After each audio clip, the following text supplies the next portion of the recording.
I felt like I always thought out the box. Does that make sense? Kind of like, because I was very close to my grandmother, right?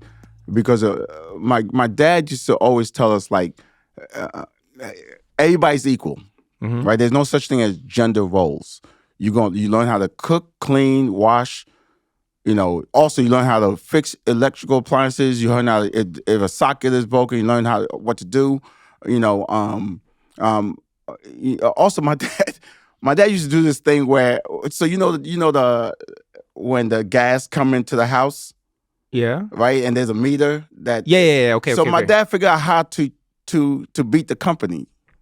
He would just unscrew the thing and turn it backwards. And so now the meters would run the other way.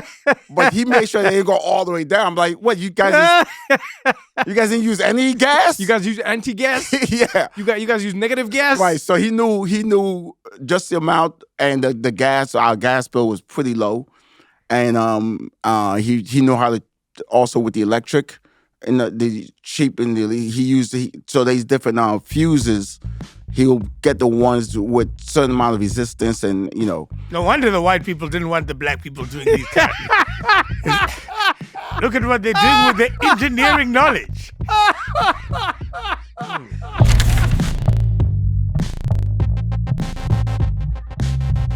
This is What Now with Trevor Noah.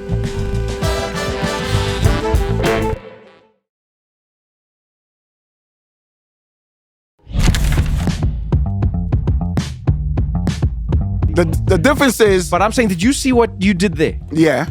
You said, is Haiti still in the World Cup? Yeah. I said, Haiti. Then you were like, why'd you say it like that? Then you said, Dave, is Haiti in the World Cup? Then he said, Haiti. Then you said, why'd you say it like that? Right. Then Sanaz said, did you take Iran's spot? And then you said, Iran? Why did you say it like that? Because I know you're talking about a person or place. You thought you were talking about a person? There's people named Iran. So I wanted clarity. Haiti's in the World Cup. For the first time in 50 years. Is that a question or a statement? Congratulations, Wil. Congratulations. Thank you. Congratulations. You guys did not hear about that? Are you good? You didn't. You barely heard about it. Do you even watch soccer? I don't. That's why I wanted to know. I don't watch soccer, but I heard the whispers. You're supposed to, if you're from a small country like Haiti, you should just support everything they do. I do. That's why I'm like, You know what's cool about Haiti being in the World Cup? Is that it's almost like you decided as a country that, guys, being a country is hard, but I think we can get back in the World Cup. do you know what I mean? Like, if we use there's too many, do you know what I mean? There are too many pieces. But it's like this particular, it's just to get in the tournament. I just want to apologize and say, this podcast was not supposed to start like this. All right. Oh, I know we started. Yeah, we started. I thought it was yabba dabba doing. No, that's what I mean. We're always yabba dabba doing. I thought I was gonna start this from like a really sincere place, and we were gonna get into it, but then as usual, when we're in the same space, things devolve and they go off track. You know what's actually gonna be really interesting, Dave? Maybe you'll let us know if this throws you off as the man on the street. Is it at all weird for you that Wil has himself on his shirt? Because it throws me off. I'm not gonna lie. It is very weird that I'm talking to a person, and then when I look down, because sometimes when you're talking to someone, you don't look in their eyes, you look away. But then I look down, and then he's looking at me as well. Yes. And then I look up, and then you're looking at me as well. Wait, you think this is me? You think we all look alike? Is that what you think? And why are you naked in the top? I'm not naked. You're naked. I got jumbos around my neck. I have a tank top. You're on. naked. You're wearing one of those yellow like spandex things. No, that's a yellow jump rope around my neck. That's not a jump rope. That's a jump rope. That's one of those yellow the you know what I mean, like the you know those things that like who was like Sacha Baron Cohen wore something like that in one of his movies. Oh, I don't even know who that is. But the guy who played like Borat and stuff. Oh yeah. That's what you're wearing. Don't you see the ropes? I don't see ropes. You on medication? You can't see the rope? I don't see ropes at all. I don't see it. Welcome to the podcast, Wil Sylvince. Oh, well, thank you for having me. I'm happy to be here. This is good, man. Yeah, this is really good. What you been up to? Did you sleep today, by the way? I probably got 3 hours, 4 hours. Yeah, I can tell. I can always tell when you don't. Why don't you sleep? I don't know. Because I sometimes I get home, I'd be excited to go to bed. Yeah. I get home, I'm driving, I'm going to go to bed early. Be like 1:30. I'll be in bed by 2. I get home, take my stuff off, get online or start watching a TV show. and I'm wired. Okay, hold on. I'm just so I can help you for real. Explain why it is that this is legit. Explain why it is that you are getting home at 2. Oh, God, I do shows at night. I do shows at like 1:30, 2 o'clock, or sometimes I get home at 3:30, 4 o'clock because the shows go late. Yeah, Comedy shows. but I mean, when we first met, how many years have we known each other now? What are we, 15 years maybe? 15. Yeah. Maybe even more. Yeah. Funny enough. When I first met you, so when I first came to New York, I met Wil at the Comedy Cellar, right? And you and I would be there until 3 a.m., 4 a.m. when the shows would go, we'd run the shows all the way from 7 p.m. until 4 a.m. Yeah. Right? So the janitor come Yeah. But I would go sleep. You don't sleep. Yeah. I don't understand why you don't sleep. Like, what is it about? Like, is it like anxiety? Is it like It could be FOMO, fear of missing out. of what? Because when I was younger, we had to be in bed by 10. Okay. Right? 10. And sometimes if there was a TV show, it was like a special TV show that lasted 2 hours to 11. My brothers and I would put the cover over the TV, and one would watch out for see my parents. So it's coming, and we'll watch TV till 11. And we thought, maybe not we, but I always thought there was something special happening after 11. You know, the only 2 times we were allowed to stay up past 11, was Christmas and New Year's Eve. Because Christmas we stayed to December 24th, we stayed up to 12 December midnight. 25th, yeah. 24th at night, and then when it becomes 25th at 12 midnight, we open the gifts and we play for them for an hour, we go to bed. The New Year's Eve was another time. Already, all of it is yes. Sorry.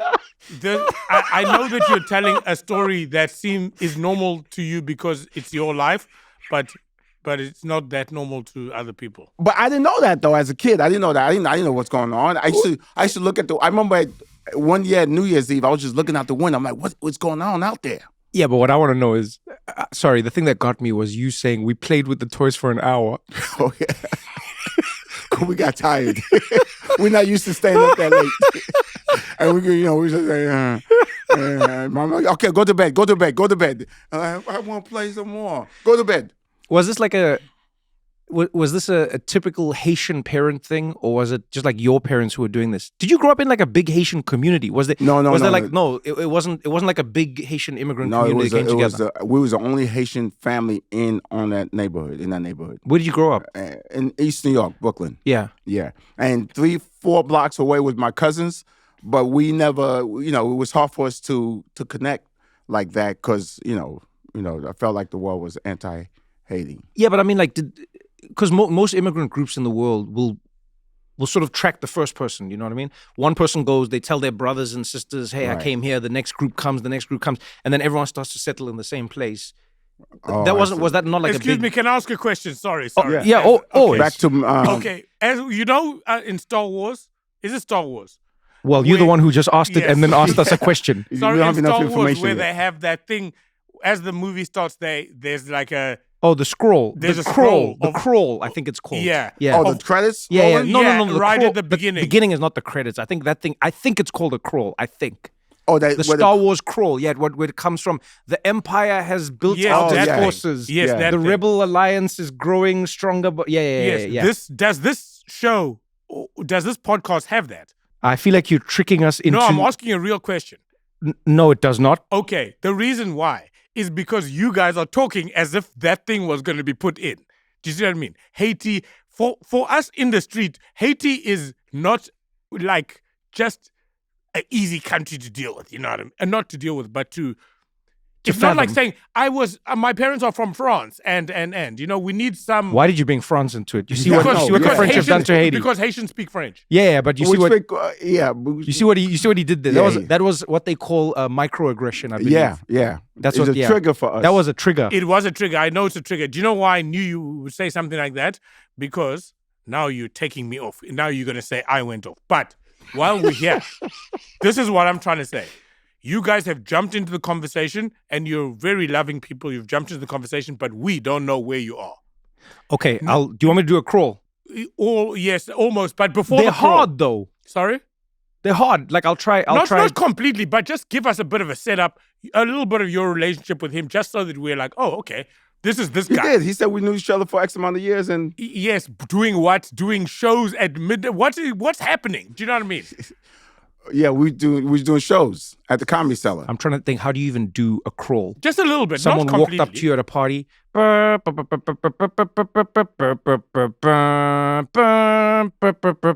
And then the crawl starts and you go, Wil and Trevor are sitting at a table together.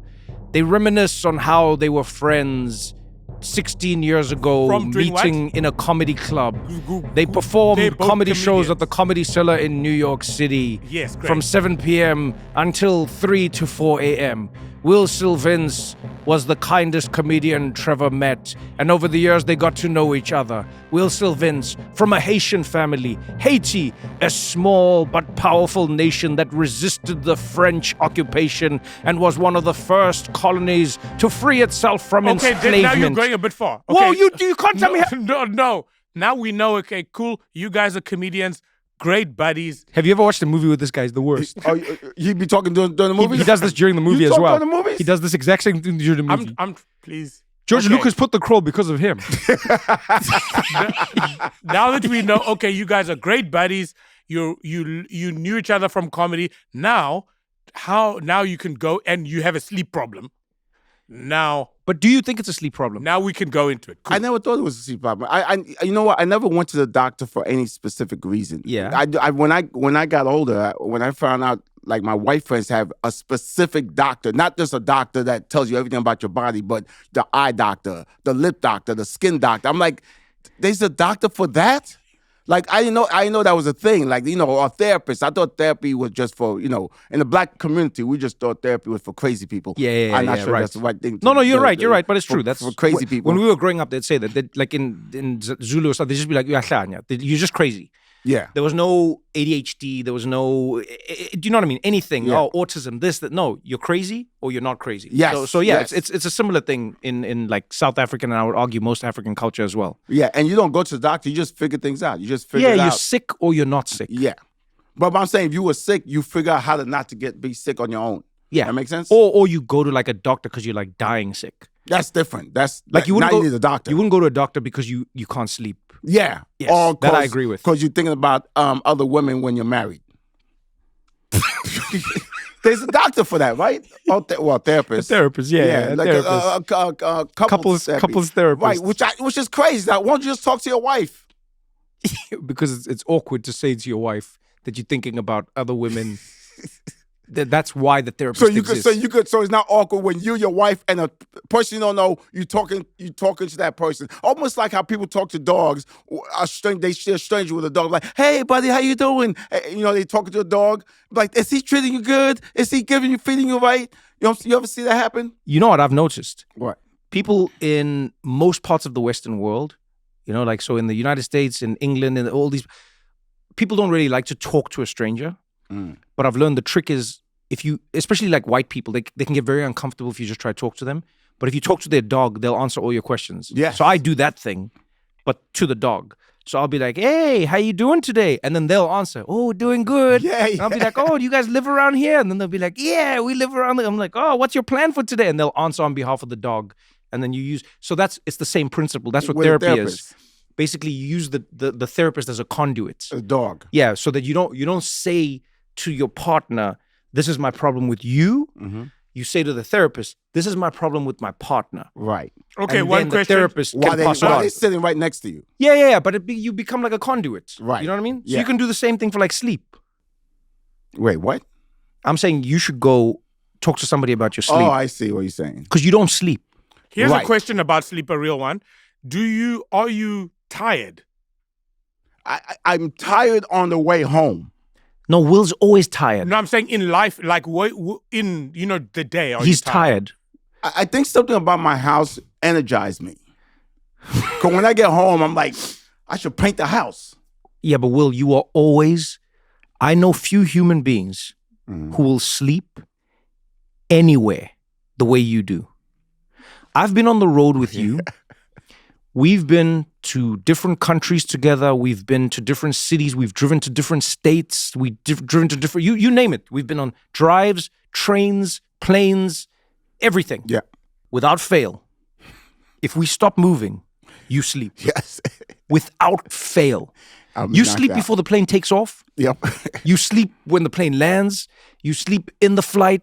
You sleep like Will. You are always tired. And I only say this because I'm worried about you. I always go like, you know me. I can even tell you when you've slept and when you haven't slept. Right. Now you see me in planes, trains, Yeah. automobiles, but you not haven't seen me in my house when I'm wired up and wired. Okay. Fair? Fair? This is true. No, this is Also, true. on top of it, the part I'm trying to go with, like, okay, if you're sleeping in places, isn't that just like almost like a different way of getting sleep? No, it's a bad way of getting sleep. It Oh, is? really? Yeah, it's definitely a bad way of getting sleep. Because remember, your sleep is divided into different stages, right? Right. So you have rapid eye movement, that's REM. You've got light sleep, and you've got deep sleep. Mm-hmm. The thing is, you need each period of sleep to take up a certain amount of time. So you can have a little bit of sleep the whole day, but then you're never going to get into deep sleep. And each one is doing a different thing for your brain, Right. right? And each one's doing a different thing for your body as well. I find So that your brain, when you're in deep sleep, the brain get rid of the bad cells out the brain. Do you know that? How would you know? You're never in deep sleep. No, I read about it. Oh, I yeah, saw yeah, it, okay. You were reading about sleep. You're Yeah. like, oh, this sounds interesting. Have you always had this as like a thing? Yeah, I think it comes from when I was little. I was very curious about what the whole reason why I became an engineer. I used to look at a digital clock and wondering how it's going from 1 to 2 to 3. What's making this digital clock work?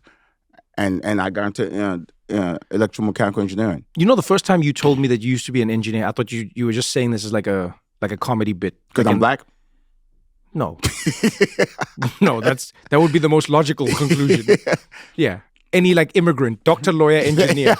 That would be the most logical. No, I just thought you were making a joke. Like the first time Will said to me, he was like, yeah, as an engineer. Then I just thought he meant like metaphorically in life. Yeah, well, No, because Will, I've never known you as an engineer. Right. I've only met you as a stand-up comedian. and engineers have a stereotype. Yeah, they No, like they It's don't like wear, an accountant has an Yes, exactly. yes. What's the Yes. stereotype? They don't wear their face on their shirts.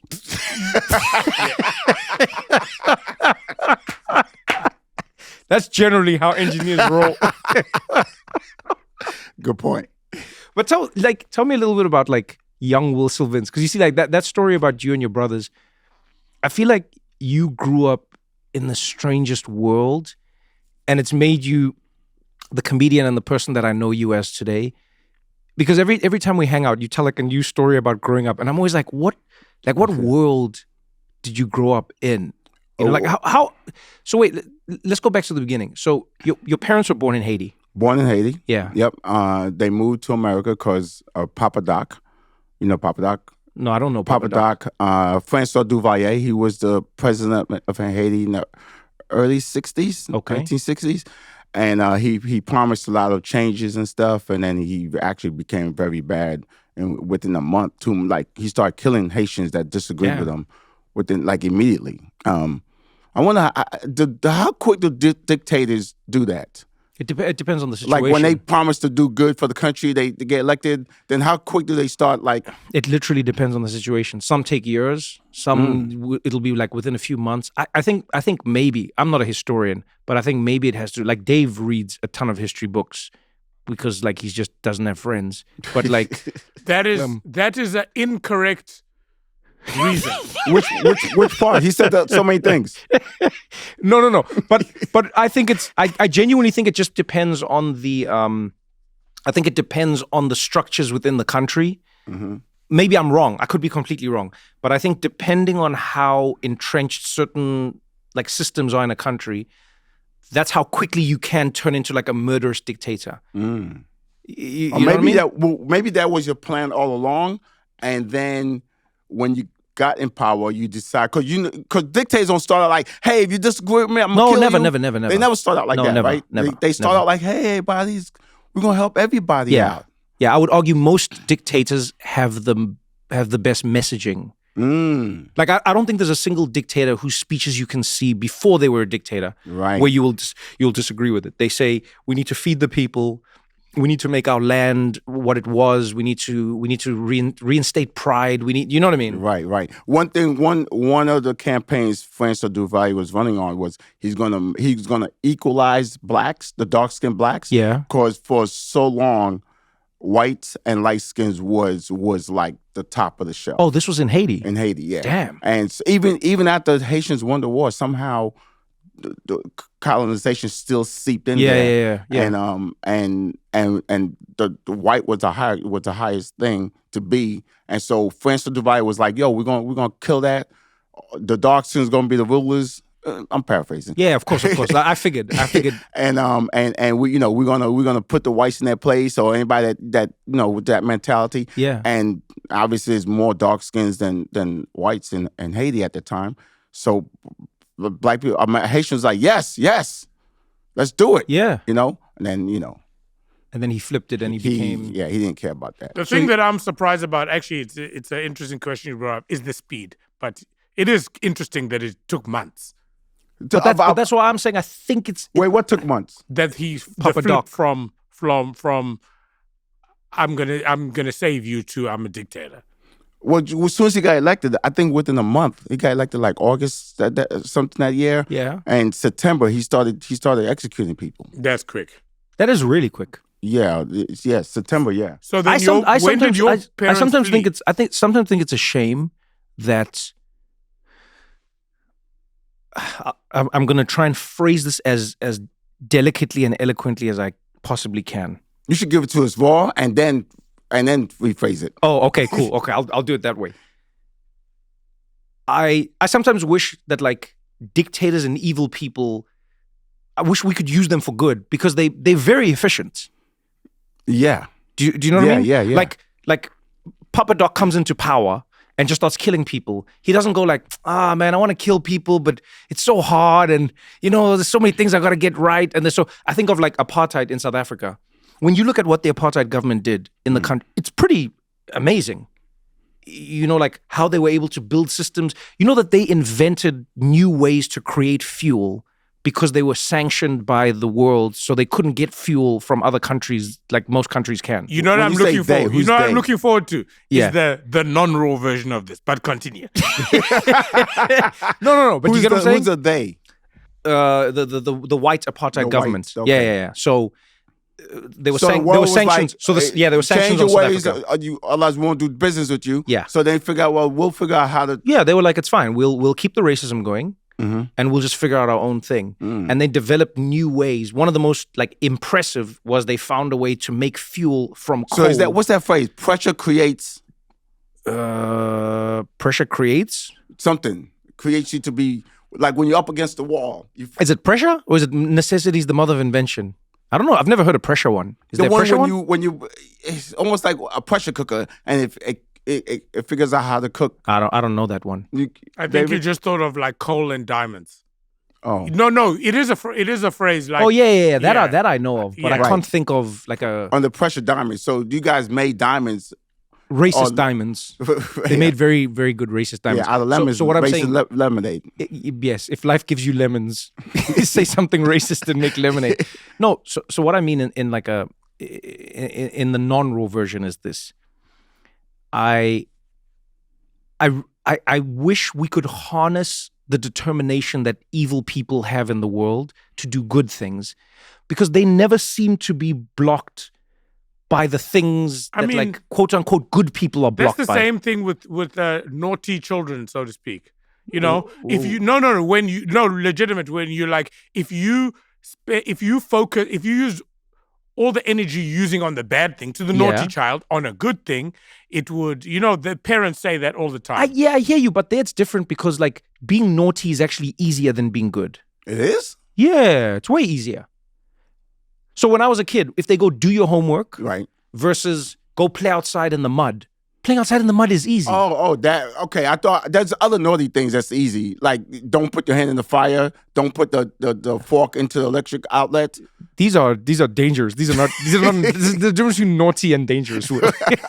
There's a complete difference here. No, so what I'm saying is like I know what you're saying. Yeah, so naughty kids, they're sort of choosing the easy way out. I can say this as a kid who was naughty. I was going, this is more fun and it was easy. Yes, that's true. What I'm talking about with the adults is, it is very difficult to do like the evil things. Yes, it's actually quite difficult. When you think of the systems that the Nazis set up, you're like, man, this was so intense. You could have spent this energy like curing something. cancer. Yes. The apartheid system was so complicated, Will. Complicated. What is a black person and what kind of black person and who counts as black and who doesn't and where do people live and where don't they live and how are they treated in prison and how are they not treated? What you're saying about Haiti, it's such a complicated system. But then in that sense, I would say that you want to change their definition of what a good thing is. Because to them, yes, they're that's what I wish I using could energy for a good thing. Yeah. Right. In their minds. That's They're what like that's what I wish it could be. Yeah. Right. You know what I mean? It's Like, like- if Papa Doc had that same determination that he did the evil things with, but he did it with good, imagine where Haiti could have been. You know? It's like people use solar energy to power up their house, and then people use solar energy to power up their solar-powered guns. I was with you for the first part. And then you went off completely. I was thinking of something solar-powered that's bad. Are you sure you were an engineer? You know what? I came up with, what year was that? 94. I came up with solar-powered paint. So you know how solar panels are on top of your roof? Yes. And I was still like, why don't they just make the whole house out of solar panels, put solar panels all over, so no matter where the sun is, it collects the energy from the sun and turn into stored energy later. And I'm like, oh, they should just paint the house in solar power And panels. is that a thing now? It was when I was coming up. I actually created it on paper. So think about technology. The hardest part is to get to work on paper. You get to work on paper, you figure out to get it to work in real life. That makes sense? Okay. So I figured out to make it work on paper. At the time, it was 3 coats of paint, nano, ground, and anther, and then paint the whole house. And then you had these huge capacitors in your basement that collects energy and stores, save it for later. And this other system that dissipates the energy slowly throughout the rest of the house. It doesn't, because capacitors, once you use energy, it depletes completely. So this other device that slowly released the energy to the rest of the house as you need it. This is one of those situations where I don't know enough about electricity Well, actually, there's a company to now. be able to call you or There's not. a company now in You could be completely bullshitting me right now, and I don't know. No. You could be. And if you've done it, well done. Right. So Congratulations to you, Will. I've been talking about it in podcasts and radio shows, blah, blah, blah, for a long time. Then I found out there's a company in Australia, 2014, they started developing a solar power paint. Did you reach out to them and tell them that they stole your idea? No, I didn't. I didn't have the money to patent it, so I couldn't afford the patent at the time. Okay, question. Your parents, how old are they when they are leaving Haiti? Oh, early 20s? Early 20s? Early 20s, yeah. Wow, that's young. Yeah, they left Haiti early 20s. Was it easy to get out? No, because Papa Doc would not let people leave. Like, you could go visit, but you had to come back. You know, like in North Korea, they're like, oh, shit, we see what other countries did. They let them leave. So now, North Korea don't let their people leave Right, at all, yeah. Right? Yeah, so I think places like North Korea learn from places like Haiti. Oh, no, just don't let them leave. Just don't let them go, and then... Yeah. So how did they escape then? So the thing is, if you leave and then your visa expired and the country send you back, then Haiti were like, did you try to leave? this visa expired 2 years ago. Did you forget? And they're like, oh, you gotta go to boot camp. Boot camp is jail. Oh man, I'm just picturing them at the border office, just being like, "Oh, did you forget?" But how did your parents get out? Like, what did they do? Did they? So my dad and my mom got together because my dad was in the Haitian military. Yeah. And the reason why my dad how they met. My mother's father, my grandfather, was always talking shit about Francois Duvalier. Oh wow! Right before he got elected, right? Because he saw it before. Because Francois Duvalier was in politics, and my grandfather kind of said like, look, once you have a taste of that, it's like once you have cocaine, you always gonna be coked up. I never did cocaine. I'm just saying. Okay. For someone that told me. For those of us, Francois Duvalier is Papa Doc. Yes. No, I'm saying just so. Yeah. Francois Duvalier, a.k.a. Papa Doc. So your AKA grandfather Papa was Doc. always talking He's always smack talking smack about and say, yo, this guy's And people was against my grandfather, saying like, no, that's not true. This So he guy- was like publicly saying this stuff. yeah, because this is before he was elected, before Papa Doc Francois was elected, and so he was like, don't vote for him. He didn't. Francois Duvalier didn't have 100% of the votes, but there was some people that was against him that said no, vote for this person instead. And then Francois Duvalier was like, no, I'm going to do all these things, and my grandfather did see through that, through the BS that he was spitting, and so when Papa Doc got elected. He just remembered all the people that was talking smack. Oh, damn. And he went and had them arrested. So my grandfather was one of those people that got arrested. And when my mother and my grandmother, the wife of my grandfather, went to go to prison to go out and try and see him, they wouldn't let them see him. They for many months, weeks, they try to see him, and so they got the word that they killed my grandfather. That was one of the early killings. Where he didn't just come out and start killing people, just quietly killing people. And so they started talking smack and where they were living. Like, they killed so-and-so. Can you believe that? They killed so-and-so. And so so then the word got back to Papa. Like, you know what? Go kill the whole village. I don't care about that. Wait, and they actually killed your grandfather? Yeah. They killed my grandfather. Damn, I didn't know that. Oh, yeah. It was a long time ago. No, but still, I genuinely didn't know that. I don't know why I assumed he just like lived his life and then... Yeah. Wow. And so then he got. So this was a real thing for the family then. Yeah. So that was he sent a group of soldiers to that village to go and kill him. Yeah. And my dad was one of the soldiers. And then when they got to that village, they just started killing everybody. But when my dad got to the house, my dad was like, "No, you guys gotta." My dad was not about that life. Another thing is like when you vote for someone and then you realize they're bad, like, "Oh man, I messed up." And then he got me too, Yeah. And so it's not like he was a nice person and he became a dictator. And his father was like, "Yeah, we should dictate. You should be a dictator." Right. No, they was like, "Oh yeah, it was too late," And so my dad allowed that family to escape, and then they met at some at a market in Haiti, and they recognized each other immediately, and they fell in love. But my mom was like, we can't really get together because, there's a conflict of interest. You work for the man. Because also, if you was in the military, you were not allowed to lead the military, because that's another thing that happened. When he became president and became a dictator, so many people in the military wanted to, I'm not gonna work for this guy. But then he wrote a law saying that, well, you can't leave the military, otherwise you'll get arrested and executed. I think most militaries in the world, you're not allowed to leave when you want to. Oh yeah, what, AWOL? Yeah, pretty much. Yeah. So it's like so my dad was stuck, but then also he wanted to go with my mother, and it was like a conflict of interest. Yeah. Like, you guys killed my dad, and then so. Whew.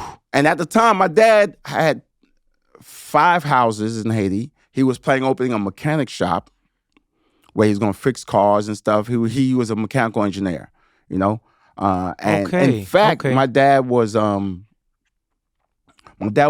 while he was in the military, he would sabotage some of the trucks. So they would, when they sent them out to a village to go and kill people, the trucks would break down. No, not close enough to the village, to the base where they could go get new trucks, but not close enough to the village where they could walk. So they had to it's closer to walk back to the base. By the time they got back, they were tired. I'm like, we'll try tomorrow. And he would sabotage also some of the weapons. The guns would jam up. After a while, it started looking back. Who worked on this truck last? So he had to chill on sabotaging the weapons and the trucks. Yeah. So how long was he in the military? How long was your dad still in Haiti? So once he met my mother, they started dating. They started, This is like Haitian Romeo and Juliet for real. Yeah. And they and then my dad decided to so my dad told my mother, said, "Hey, really we have no future together." Right. Because you're working with this guy. What future do you see? He killed my dad. So my dad said, "Well, I'm just going to leave." And my mother, "You can't leave. The rest of you leave." He says, "No." My dad said, "No, I'm going to leave the country." And my mother was like, "Leave the country? But you got your houses, your business and and then even if you leave successfully, your family's here. Because another thing, they'll come after your family. Okay. If you leave, so they'll teach you a lesson through your family. Oh yeah, you can leave, but your family. That's what North Korea does apparently. Yeah. So my dad got everybody out. No ways. His family, my mother's family, the cousins. No everybody ways. Out. Yeah, and he was like one of the last ones to leave. Because obviously, and This is like a Haitian action movie meets like I love thought story. it was Romeo and Juliet. I thought it was the Haitian Romeo. No. But you didn't tell me people Now were it's a escaping. Now it's a Haitian Terminator. No. I'll be back. or better, I be back. Okay. What were your what did your dad say that? Because they came. Did everyone come to the United States? Yes. What did he say? What did he tell the United States government? A refugee or so was at the time, the U.S. was actually giving visas. They was accepting people. It was not like how it is now. They were letting people in if you had a skill. Yeah. My mother, she went to school to be a seamstress, and she also went to culinary school. So she had those two skills. So it was easy for her to get a visa, and my dad was a mechanical engineer. So it was easy for him to come in. And so you just had to have a skill. I can't remember what my cousins or what, what their story was. But once you had a skill, it was easy. Early 60s, they was accepting people like crazy here. Yes. Damn. Yeah. So your parents come over to the U.S., settle in Brooklyn. Yeah. And then before that, my dad interviewed people because the main places to go when you leave Haiti was Dominican Republic. Yeah. Miami. Okay. Montreal, Boston, and New York. Those are the main places. There was other places like Chicago and but those are the main places Haitians was fleeing to. Okay. Dominican Republic was kind of like out of the question. Wait, you didn't mention New York in those, right? New York, yeah. Oh, you did. Dominican Republic. Okay, Dominican Republic, Montreal, Boston, Miami, New York, Boston. Miami. Okay, got it. Yeah, right. Okay, cool. So Dominican Republic was out the question for my dad because it's like Dominicans was anti-Haitian. Okay, got it. They was killing Haitians also. In 1936 there was a word that if you couldn't say, they would come up to dark-skinned people in Dominican Republic and say parare, something the way the tongue rolls. Haitians can't roll the tongue. They say, why you do this? I shouldn't be laughing. Okay, you are I'm going to one down the block. I'm not gonna run down. I'm going to one down the block. Okay, I'll be back. So you can't say that word. Yeah. They will. Dominicans I'm not laughing at. Please don't get me wrong. I'm not laugh all you want. No, it's the way you did it. Please, Why? because the situation you just laid out was terrible. It was very terrible. Right. But the way you did it, the way you did it, when someone is recounting a very tragic story. Yeah, I mean, but the way he said it made it seem very funny. It is not funny at all. I want you to know that the way I reacted, has nothing to do with the content of what you said. Right. As your friend, I hope you know that. All right. Sorry. So Dominican Republic was out of the question? Yeah. Because they were anti-Haitian. Yeah. Okay. Miami? He interviewed someone from Boston, and the person in Boston... This is your dad asking other people? Asking people, could you say interview like... Interview. Well, you try to figure out where because also, back in those days, people would just leave. Yeah. And just figure things out, For Haitians, it was, you want to leave, but let me figure it out. I don't want. My dad was pretty aware and smart about things. Let me just ask a few people, see which way. His main thing was education and what was it? Education and jobs. Okay. Where can he go? Okay, so where are the opportunities? Opportunities, okay, got yeah. it. So education opportunities for the kids, and then opportunities for the family. Yeah. All right, got it. Yeah. And so Montreal was not good because he talked to someone where they were pretty mean to him. I can't remember the details of it. I'm getting the story from my aunt. Miami would just no real opportunities. Yeah, that makes sense. The weather was nice like Haiti, but it was Boston was pretty racist. He met a lady he talked to. Her and her sister and the sister's husband moved to Boston. And you don't have to explain. Sorry, continue. Oh, they were doctors. You just said Boston in the 60s. a Haitian? Is Boston in the 60s welcoming to Haitians? We can. So all three were doctors. When they went to Boston, they got reduced to nurses. So you had to take a test. You just can't be just because you're a doctor in your country. You got to take a test, and so the test was expensive. But then she found out the lady that my dad was talking to how racist they were, with the way they was treating. So there was one time she said there was two patients that got hit by a car, right, on the corner. It was a black lady and a white lady. The black lady was in way more pain. The white lady had scrapes and stuff, and the white lady asked to be stay. Can I stay in the hospital? I'm still not feeling well. Well, the black lady was really in pain. They discharged her early. The doctor was like, "Oh, you can't stay here. You gotta leave." And she left. She went home. She was feeling bad again. She came back. Also, they didn't have ambulances back then, so the police will pick you up in a paddy wagon or in a police car, and the police took their time to taking her back to the hospital, and she died on the way there. Oh man! So she realized, oh wow, they discriminate. Also, there was a lady who was a black lady who was about to give birth, and they made her fill out all these forms and stuff, and they made her walk to the room instead of putting her in a wheelchair and wheelchairing her to the room. And when she got to the room, the doctor wouldn't give her pain medication, saying these people are exaggerating, and didn't realize like she was black also and saying these people, but also Haitians when they came to America, they didn't realize racism was not a thing because everybody was just human beings. Right. It's when they got here they realized, oh, and also another thing about Haitians, they thought like, oh, they talking about African Americans. Well, I'm Haitian. So that's so funny. So that's another thing she didn't think. Oh, they must be talking that African Americans don't feel pain. That is when they're so pregnant. Crazy. And then she realized after so many instances, and then when it happened to her, because she told the head nurse, I'm going to become a doctor. I'm going to take the test. The head nurse loved her. White lady loved her. Then when she realized that she's going to be a doctor, the nurse was like, well, what do you want to do that for? You're a great nurse. Why would you leave to be a doctor? There's no joy in that. You're doing so well here, and I'm taking care of you. And then she said, well, I'll do it. So when she convinced her head nurse that, hey, I want you to take the test, the nurse said, well, listen, you'll always be a nigger. Don't think you'll ever be above me.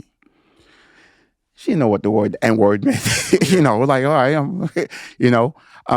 mean, that would get you to cross it off the list. Boston? No, thank you.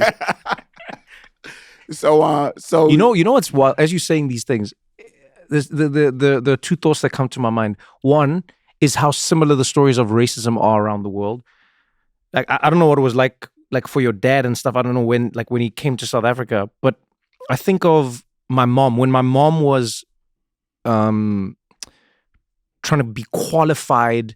She was doing like a typing course, and she was doing just courses in and around like secretarial skills, but then also things that required like managerial expertise. I don't know what she was actually studying, because I don't think it was like a fixed course, And my mom went in, and no joke, she was being qualified to do certain things that were only for managers. And the person who was her boss at the company or at this training institute said to her, what is the point of studying what you're studying? Because at the end of the day, you'll always be, and then they use the word in South Africa, kafir. He was like, you're going to be a kafir, so what's the point? Oh, wow. But it's crazy that you're saying this. She's also a woman, remember? So yeah, she's a woman. You know what I'm saying? So it's double. Yeah, but that's what I mean. Like, it's crazy that you're telling me about a story in Boston. Yeah. And then I'm going like, oh yeah, my mom told me this story from South Africa. And then the compounded thing of it all is the pain and the time. You know who gets this kind of story is when you listen to like white like aspiring white rappers. They sort of tell the story as well. Which rapper? Do you know what I mean? Do you hear what this guy? No. Do you hear what this just guy? Just name the rapper. Do you hear what this guy? One who. Do you hear what this guy just said? Do you hear what this guy just said? They do have the same story. It's the same. Yes, I mean, in many ways, white rappers are the black women. You said white rappers of rap. Oh, Everyone said to them, rappers. You don't belong here. You're never gonna be nothing. Yes. Some of them rap well, but we're like, but you're white. Oh man. Oh, wait. Can we pause man. my story real quick? So wait, there were people from Africa migrating to South Africa? Yeah. Even though they knew how they were treating the blacks? It's a complicated story. But they were. Because we didn't know how they was treating the blacks in America. We didn't know that. Yeah. And so Haitians would go to America, but you guys knew how they were treating South Africans. No, right? but remember they had the number one of, because you don't want to make it like a dictator off. But Papa Doc versus Idi Amin. It sounds like you're making a dictator off. But, I'm saying he's not wrong. Papa It's Doc like- versus Idi Amin. Yes. Who's the real G here? No one knows Papa Doc. I had to tell people Francois Duvalier. Idi Amin, people know him. So Good if you're point. escaping Idi Amin, apartheid is racism is almost charming by comparison. in a way. It's playland. Yeah. Yeah, because these You're just going to say bad things to me. Oh, wow. Oh, wow. Does this interaction end with me still alive? Wow. What a quaint form of hatred this is, huh? Okay. That makes sense. My dad should have gone to South Africa then. Yeah, I mean, could have. Yeah. And so once she realized how bad they was treating, like not just Haitian, black people, Haitian as well, she moved back to Haiti. She moved back to Haiti? My dad actually talked to her in Haiti. Yo, what? Because her thought was, well, as long as I stay out of politics, the thing about Haiti, as long as you stay out of politics, Papa Doc won't mess with you. Wow. People was going to the movies. Yo, just do you having know a what good an life. indictment this is of racism in Boston? That this person was like, I'm going back to Haiti. No offense to Haiti, but yo, Will, what? A number of people You're saying came back. Haiti's going through the worst period ever where thousands of people are being killed. Yeah. And this person was like, goodbye, Boston. I am going back to Haiti. Yeah. She went back to Haiti and she was actually selling things at a market. Wow. And that her sister was sending her to Haiti to sell, like products they didn't have in Haiti. So she just went back. She said, you know what? I'll just stay out of politics. I won't even talk about politics. Sorry, who's this again? Sorry, just follow. Just a lady my dad interviewed Okay, about Boston. Yes. Should he go to Boston or not? Great. You know, and then, Damn. Yeah, so he actually talked to her. And the Toto Makut, you know Toto Makut? No, what is that? So when Papa Doc became president, most of the presidents they got ousted by a coup. Yeah, right? yeah. So he got smart. He's like, you know what? I'm gonna get my own Secret Service. Okay. And they call them Toto Makuts. And the thing about Toto Makuts, they would blend with the people in the streets. So you know who was a Toto Makut. So they be listening, seeing you talking about Papa Doc or talking about and they'll shoot you right there in the street. So there was a time when my dad was talking to this lady in Boston at the market, and then he heard they thought they saw someone that the Toto Makut, and then the guy said, "Hey, don't move, stay right there."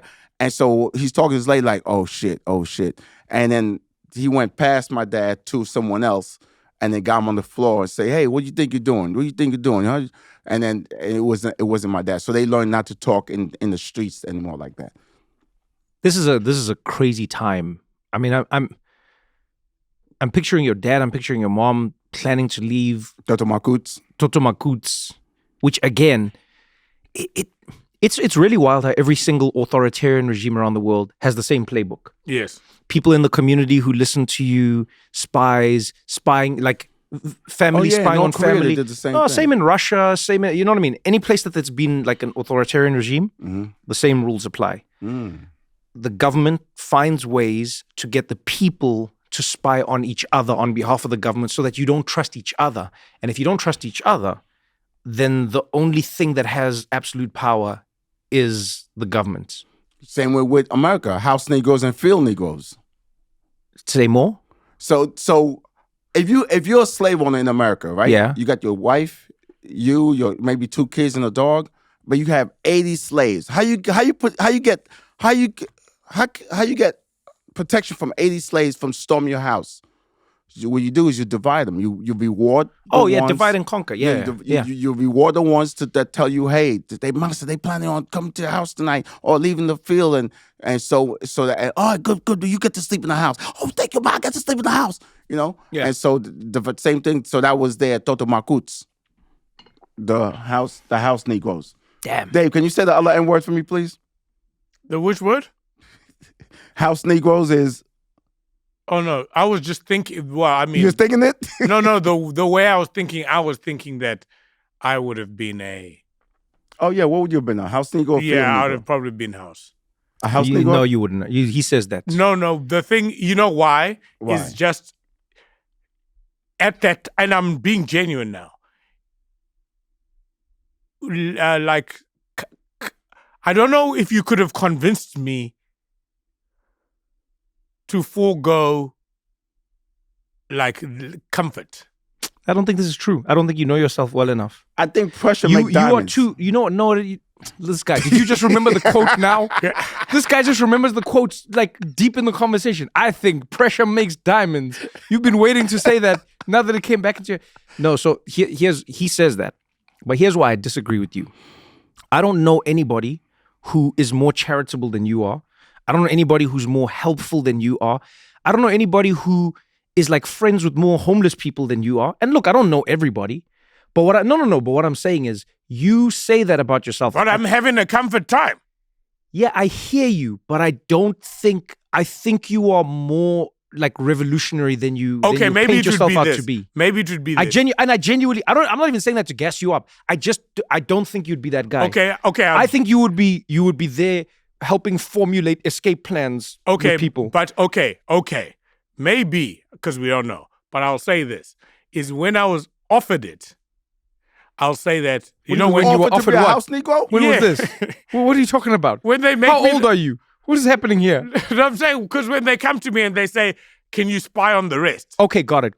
Cool. When I'm offered it, some people would be like, hell no. Others would be like, yes, definitely. Yeah. Okay, give me this much. Wait, I'll there's say, a- Wait, there's I a want to third, hear his there's a ending. third, there's Yeah, a I want to third. hear his ending. I'll say, Wait. Let me just say the third. Yes, I'll be a spy, but actually I'm spying on you to tell them information. Okay. The double agent. The double agent, yes. I'll say, okay, I'll do this. Can I think about it? So, you see what I'm saying? If it's You think they were like, hey, look, listen here, Edward. You got 2 weeks to think about this offer I'm giving you. can I come back to you? You know what I mean? You got 2 weeks, Negro. No, that's so I'd be Edward, at least. man. So because remember, I'm minding my own business. Then I get called. I get called in. Wait, you think picking cotton is minding your own business? No, don't do this. Picking cotton, mind my business. No, don't do this. Because this is a very delicate subject. Just no. I'm saying, no, don't do that. I'm saying, don't do that. I'm saying that my own personality, I don't think that I would directly be this revolutionary that you think. And maybe, I would. But what I'm saying that certainly when you make the offer, I would have to think about it. And then maybe to gather myself, then I'll come back and say, no, I can't do this for you. I can't. Now, because I'm not making light of the issue, because whenever I read about people who do these kind of things, who go against the system. The Totomakuts. Oh, no. The people who go against the system. Yes. Okay. Harriet Tubman, Nelson Mandela, these kind of people. Like, American slaves. No, because you genuinely go, oh, like if you're like, wow, would I do it? Yes. And then because would I do it if I had the offer of not, you see what I'm saying? Yeah. Is if I didn't have an option. Yes. If I was offered an easy life in exchange for the hardness of my people, would I take it or not? But I don't think it's worded that way at the moment. I think it's like, hey, go clean my bed. No, okay, no, and then no, they clean the bed. Oh, you did a good job, Missy. Well, you know what?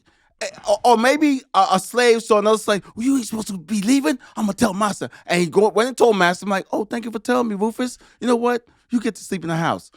Maybe it wasn't offered. Maybe it was another slave did it because they're like, you gonna get us all in trouble.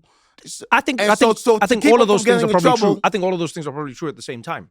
You think slave masters just came and offered them? No. I think all of them are true at the same time. I don't think there's one a basketball deal. I don't think there's one fixed example. Does that make sense? Right. So I don't think there's one. I'm sure there's some that were implicit. I'm sure there was some that were explicit. I'm sure there was some that. Does that make sense? Right. And I think that's how these. So there's no rhyme or reason to what slave owners did. No, the reason I think is pretty obvious. you become very rich and very powerful, and you don't pay the people around you. Right. Well, the main thing what I I said mean was is- how you get 80 people from watching your Yeah, house. but what I'm saying is I think it's a combination of things, right? When you terrorize people, one of the things about terror that makes it particularly powerful is you need very few acute acts to have a long-lasting effect on a group. Oh. Do you get what I'm So saying? it's for the fear. 'Cause terror is fear. That's another reason authoritarian regimes have very public floggings, very public beheadings, very public. All of you have got to see what we do to somebody who steps out of line. The fear. And you just need to cut off a few people's heads or hang a few people or stone a few people for everyone to now be like, man, we got to get in line.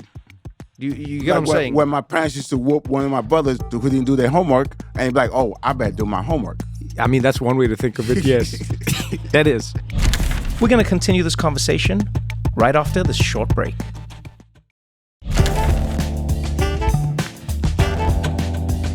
So wait, but let's go back because I want to get to like how we get to this Wil Sylvince. So your dad gets everyone out of Haiti. He's chosen New York. New York. All Because the job opportunities, and he feel like they're very fair to everybody. Okay, cool. So your dad comes out, your mom comes out. Now you guys are in Brooklyn. Where are you in the brothers? How many brothers? 4 brothers. I'm third. You're third. Yep. Okay, and so were you all born in the U.S.? No, 2 born in Haiti. Damn. And So then your 2 mom had to born- come with kids as well. Yeah. Wow. How Yeah. different are you from the like Haitian brothers? I'm not saying you're not Haitian. I'm just saying like from the From the other born in brothers? Haiti brothers. I don't know. I felt like I always thought out the box. If that makes sense. Kind Yeah. of like, because I was very close to my grandmother, right? Because my dad used to always tell us like, everybody's equal, Mhm. right? There's no such thing as gender roles. You learn how to cook, clean, wash. Also you learn how to fix electrical appliances. You learn how to, if a socket is broken, you learn what to do. Also my dad used to do this thing where, so when the gas come into the house, Yeah. right, and there's a meter that. Yeah. Okay. So okay, my okay. dad figured out how to beat the company. He would just unscrew the thing and turn it backwards. And so now the meters would run the other way. But he made sure they didn't go all the way down. I'm like, what, you guys didn't use any gas? You guys use anti-gas? Yeah. You guys use negative gas? Right. So he knew just the amount, and the gas, our gas bill was pretty low. And he knew how to also with the electric and the cheap, and he used so there's different fuses. He'll get the ones with certain amount of resistance, and No wonder the white people didn't want the black people doing these kind. Look at what they're doing with their engineering knowledge. well, look what they're doing to us now. Oh, man. There's all the people in Boston watching this podcast, and they're just like, what I tell you about them Haitians? Now you see why we didn't want them here. But wait, look what they're doing now. The AI company was building these massive places, and they charging the people for the electricity. You know man. about that, right? So your dad was getting revenge before he Before AI. was getting future revenge Yeah. on behalf of humanity. And so my dad was like, everybody got to learn everything. So I Right. knew how to sew, I know how to cook, I know how to fix electrical stuff. And so my dad used to always say, if you have a good woman in your life, whether she's a girlfriend or a relative or a friend, always pay. If you go out to eat, always pay, because the world treat women like shit, and they don't realize women are really the ones, the backbone beautiful, of man. society. And so I was so close to my grandma because of this. My grandma was also nice, so I was probably gonna be close to her anyway. But my dad saying that and putting that into us about treat women, treat women with respect and all that. As a kid, I would respect. What does that mean? Like, I'm not gonna hit my grandmother. I'm not gonna curse her out. You couldn't curse. You couldn't curse to. You couldn't even curse to your friends when your parents was around. You get your ass whooped. So I just remembered that. And I became close with my grandmother. So when my grandmother died, I was the only one at the funeral not crying, because I'm like, you guys didn't see this coming. she was old. Why Is you that how guys your was- brain processed it? Yeah, yeah, guys, you guys, she was old, right? You know this is gonna happen. How old was she when she passed away? 65. Alrighty. Well, yeah, I don't know how to put this to you, but that's not particularly old. For black people, that's like 95, 98. That's not, I mean, that's, but that's really not that old. Yeah. Well, my mother. Well, then if you think that's bad, my mother died at 55. My dad died at 55. My grandfather got shot at 55. Well, allegedly, if Papa Doc come back in power. Everyone at 55. Everybody died at 55. How did your mom and dad pass away? My dad had chest cancer, but he never smoked. So what happened was, you heard of Dristan to clear your nose of sinuses? The spray? The spray. Yeah. So one day he had a cold, he took Dristan. But the thing with Dristan, when you take it, it'll clear your nose. Yeah. You're actually breathing better than without. Yeah, when you were than not before sick. you got sick. Yeah. And the thing about Dristan, after a while, your nose get clogged up. You got to let it clog up for a day, and you get your breathing back. But my dad kept taking Dristan. Yeah, they call it rebound. Yeah, so when they in the 80s they had the shirts with the pocket right here. Yeah. So he kept the Dristan in his pocket. Oh man. And he just kept taking it. Oh man. For many years. That thing is till even now, like all those nasal sprays, if you're on it longer than I think like 14 days, maybe even less, you're in big trouble. Well, talk about 10 years. 10 years? Maybe 7 years, 7 to 10 years. My dad was, taking it. He just needed that to breathe at some point. He just kept taking it every day, and then, he developed a form of cancer in the chest. But the doctors never tell you, they just want to know if you got money. That's not funny. No, I mean it's not in this moment. No. And then my mom died of she had moved to Florida. She came back to New York, and she got stung by a bee. And she developed an allergic reaction. She had a stroke, and yeah. Damn, I'm sorry, man. It's That's a crazy period to go through for you and your brothers. It's like, how far apart was it between your parents dying? Oh, like 10 years. Also, no, like 7 years. Yeah. Also, my when my mother died is when I realized the truth about hospitals. Because I used to always think hospitals and doctors and nurses, well, not nurses are still amazing, but they were all about want to help and save people. Yeah. So when my mother had a stroke, and she was in a coma, she went in a coma, and she went without oxygen for like 8 to 13 minutes. By the time they called the ambulance to the house. Mm-hmm. And they resuscitated her, and but she was without. So they was not sure if she do come out of the coma. Yeah, how much brain activity she'll have. So my brothers and I were at the hospital, and the doctor came out and said, "Hey, your mother's in a coma, but we're not sure how long she's gonna be. We're not sure how much brain activity she has, but she cannot stay here. She can." Oh no! First he said, you guys have insurance? I said, no, we don't have any insurance. He goes, she can't stay here. She gotta leave. She can't stay here. And then he kept, this went on for like 5 minutes about she can't stay here. Then we said, well, can we just find a place? So my brothers and I went back to the house, went through my mother's paperwork, and we found she had insurance through a credit card. She had insurance. As long as she uses credit card, she has, I think, $1 million worth of insurance. Wow. So we went back to the hospital the next day. We said, yo, the doctor came out and said, did you find a place for your mother to stay? We said, yes. Also, we showed him the paperwork. Do you think this facility will take this insurance? He looked at the paper, and no lie, he goes, your mother can't leave. If she leaves here, there's a risk of her dying. Okay. Oh, man.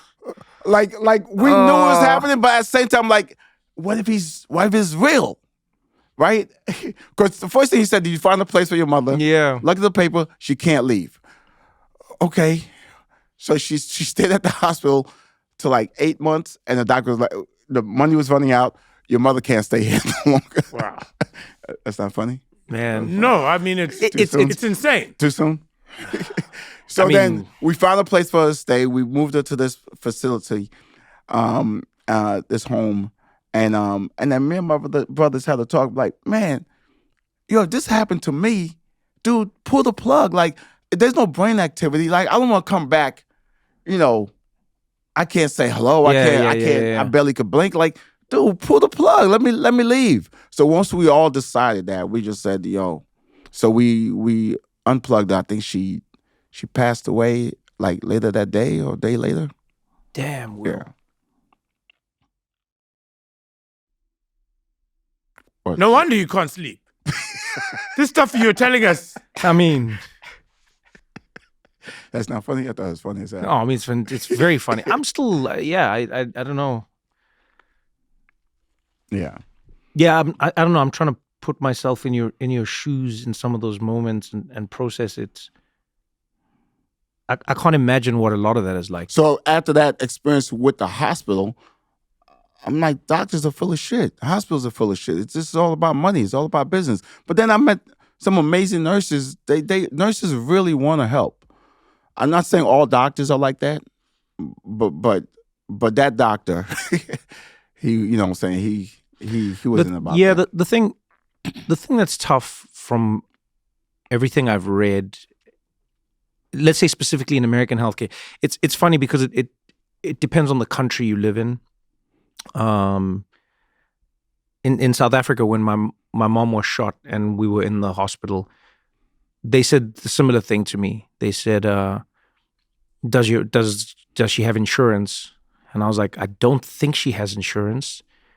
And it was so crazy because my mom, she always had insurance. And then I want to say like 6 months before the incident, she was like, I don't need insurance. She's like, this makes no sense. I'm just paying for this thing and nothing happens. Then I said, that's what insurance is for. It's not it's because something might happen, not because it does happen. Right. She was like, no, I don't need insurance. It's like my friend who gave up his fire extinguisher. He said, yo, I won't use this. You want to hold on to it? We could I'll have it for 1 month. You have it for 1 month. Like, so I'm in the hospital and they said the same thing. They said, yeah, it was the closest hospital to where it happened. And then they were like, oh, we've got to move her. And then the hospital they were going to move her to was going to be like 45 minutes to an hour away. Oh, damn. And I was lucky that I was like, I'll pay. I was like, I've got a credit card. I'll just pay. And they were like, oh, it could cost a lot of money. And I was like, yeah, it's my mom. I'll never forget that interaction with the doctor because I was just like, what?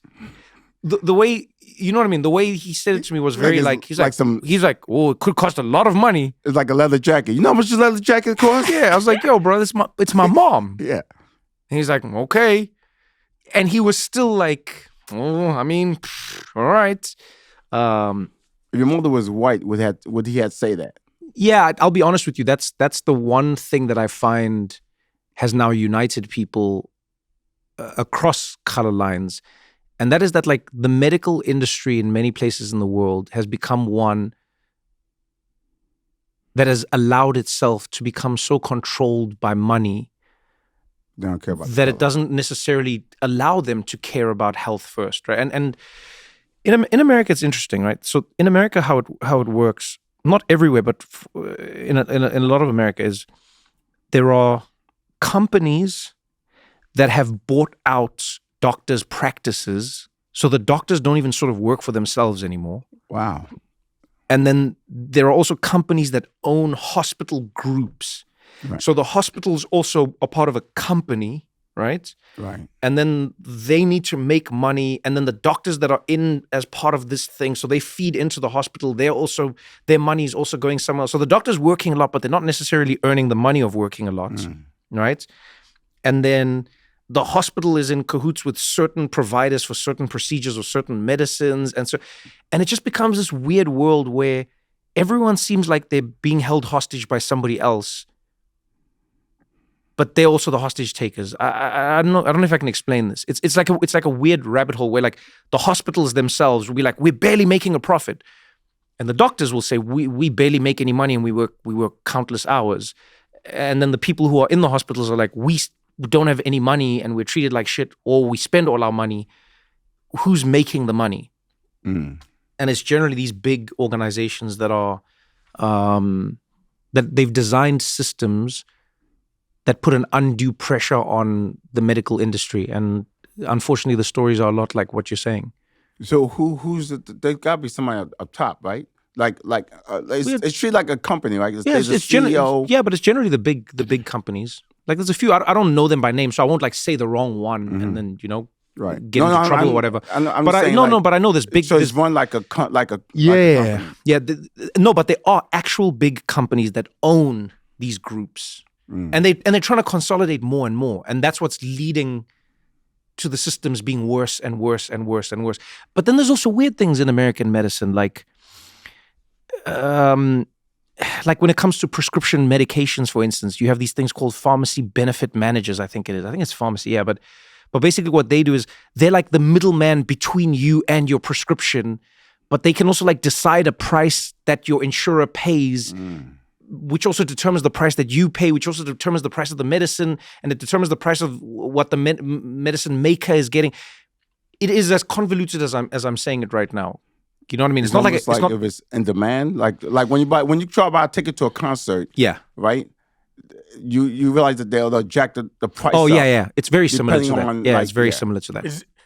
This is one of the reasons why I didn't get a BBL, because to go. What were the other reasons? I'd like to know what the other reasons were beyond cost. Okay, this is the main reason, and then also because the cost of the whole thing, and then the cost of changing all of my pants.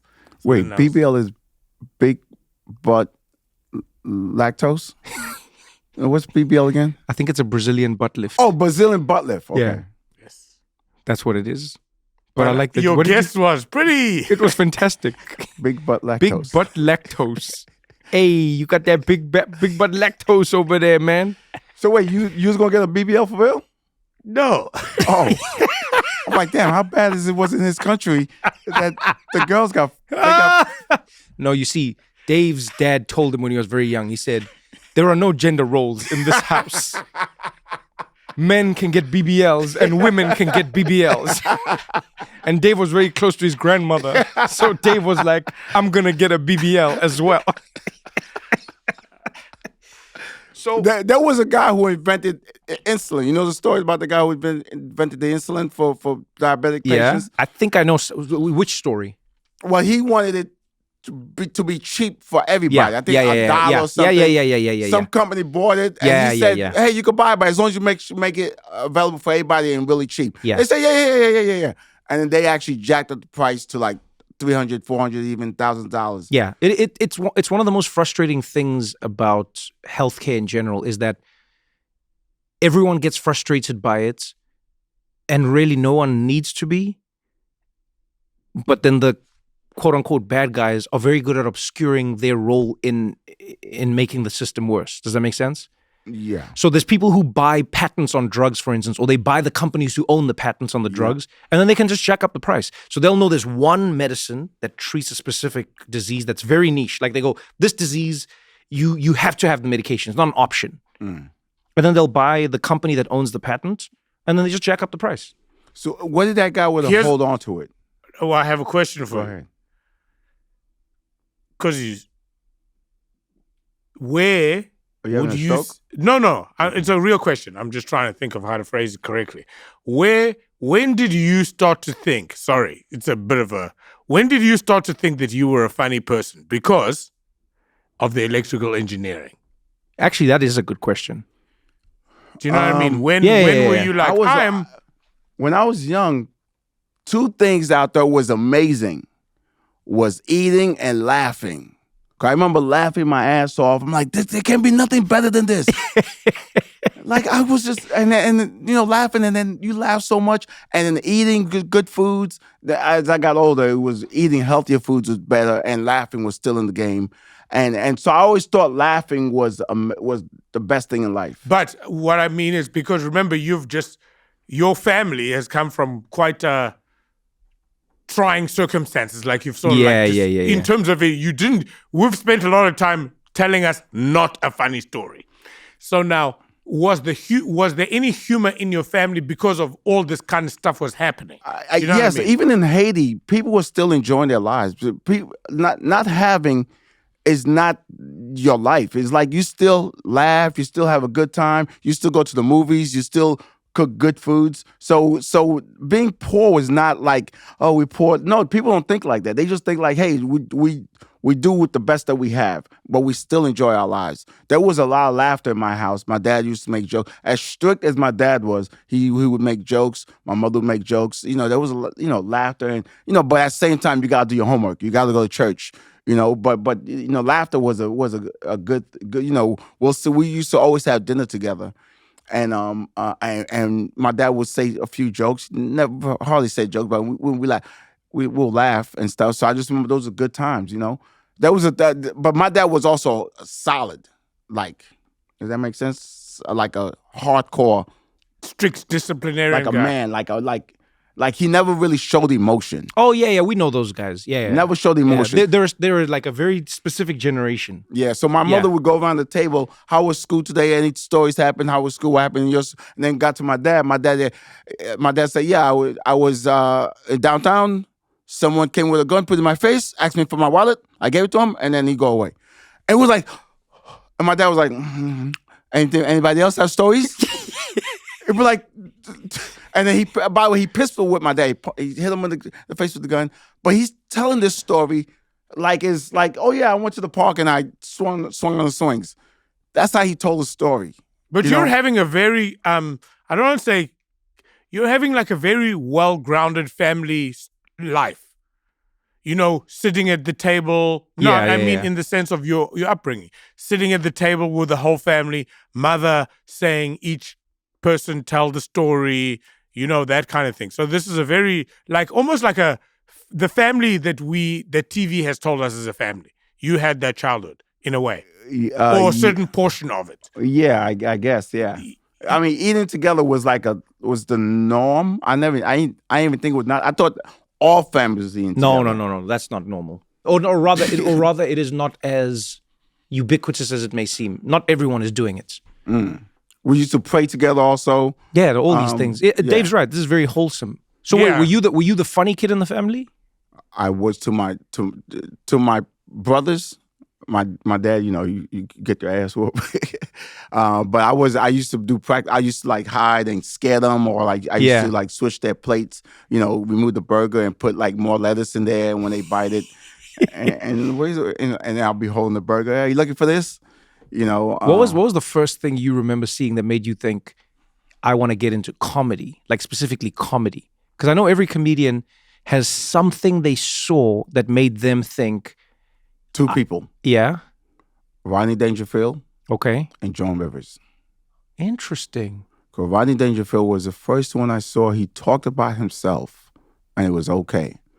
Hey, the girl said, "Come on over, Rodney. Come on over. Nobody's home." I went on over. Nobody was home. I get no respect. I remember that. I'm like, I was laughing, man. Joan Rivers was How old were you when you were listening to this for the first time? Oh, I can't remember how old. I was too young. But I just remember those two was so funny.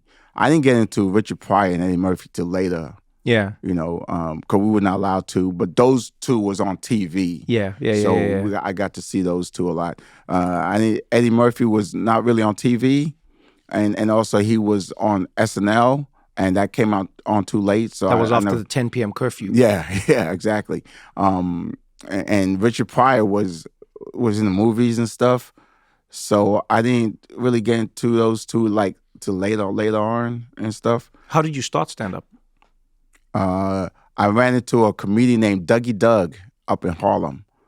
Dougie Doug was in the movie, the Jamaican bobsled movie. Oh, Cool Runnings. Cool Runnings. Yeah. He was one of the, and then I said, "Yo, man, you're amazing, man." And he invited me to his club, the Uptown Comedy Club, and then I just went there, and that was it. Like a fan, you said, "You're amazing." Then he said, "You must come and be a comedian." Oh, no. I asked him, I said, "How did you," I was kind of interviewing him. "How did you get into it? How to do it?" I was like, Dougie Doug was having a tough time at his comedy club. People were like, "Hey, man, can I get a selfie?" He's like, "Yo, if you're gonna do 5 minutes tonight, man, we need an act." But I was interviewing him, and it seemed like all the questions about how did you get into comedy. I love that you say interviewing him. You said this about your dad as well. You said this your definition of interview is very different. Anytime Wil sees one person asking another person any questions, Wil's like, "Yeah, that's an interview right there." I bumped into Dougie Doug and I interviewed him. And my dad was interviewing my mom that one night about why the potatoes seemed a little less tasty than usual. So Dougie Doug was the one that got me. So he said, "Come through." He said, "Come through the comedy club." Yeah. At what point in your life is this? Actually, my boss. I used to work at a company called International Robotics. We used to build robots. In fact, one of our robots was in the movie Rocky 4. You see the Rocky movies? Yeah. You saw the Rocky movies? Yes. Remember that robot came out with the cake for the birthday? No, I don't remember this. So you didn't see Rocky 4? You didn't see No, I Rockies? saw Rocky 4. I just don't remember Rocky the 3? robot. I don't Did you see remember. Rocky 3? Yes, I've seen all the Rockies. You don't remember a big robot that came I don't. out with a big round head? I don't. That's not like the thing. Did you see Rockies? I did. Do you remember the robot? I can say that It's a yes or no question. it's He's a a no. politician. I do not remember it. I'm going to look But this up I right may now. remember the party. Do you know what I mean? Like I'm going to look this up right now. The robot's name is Cisco.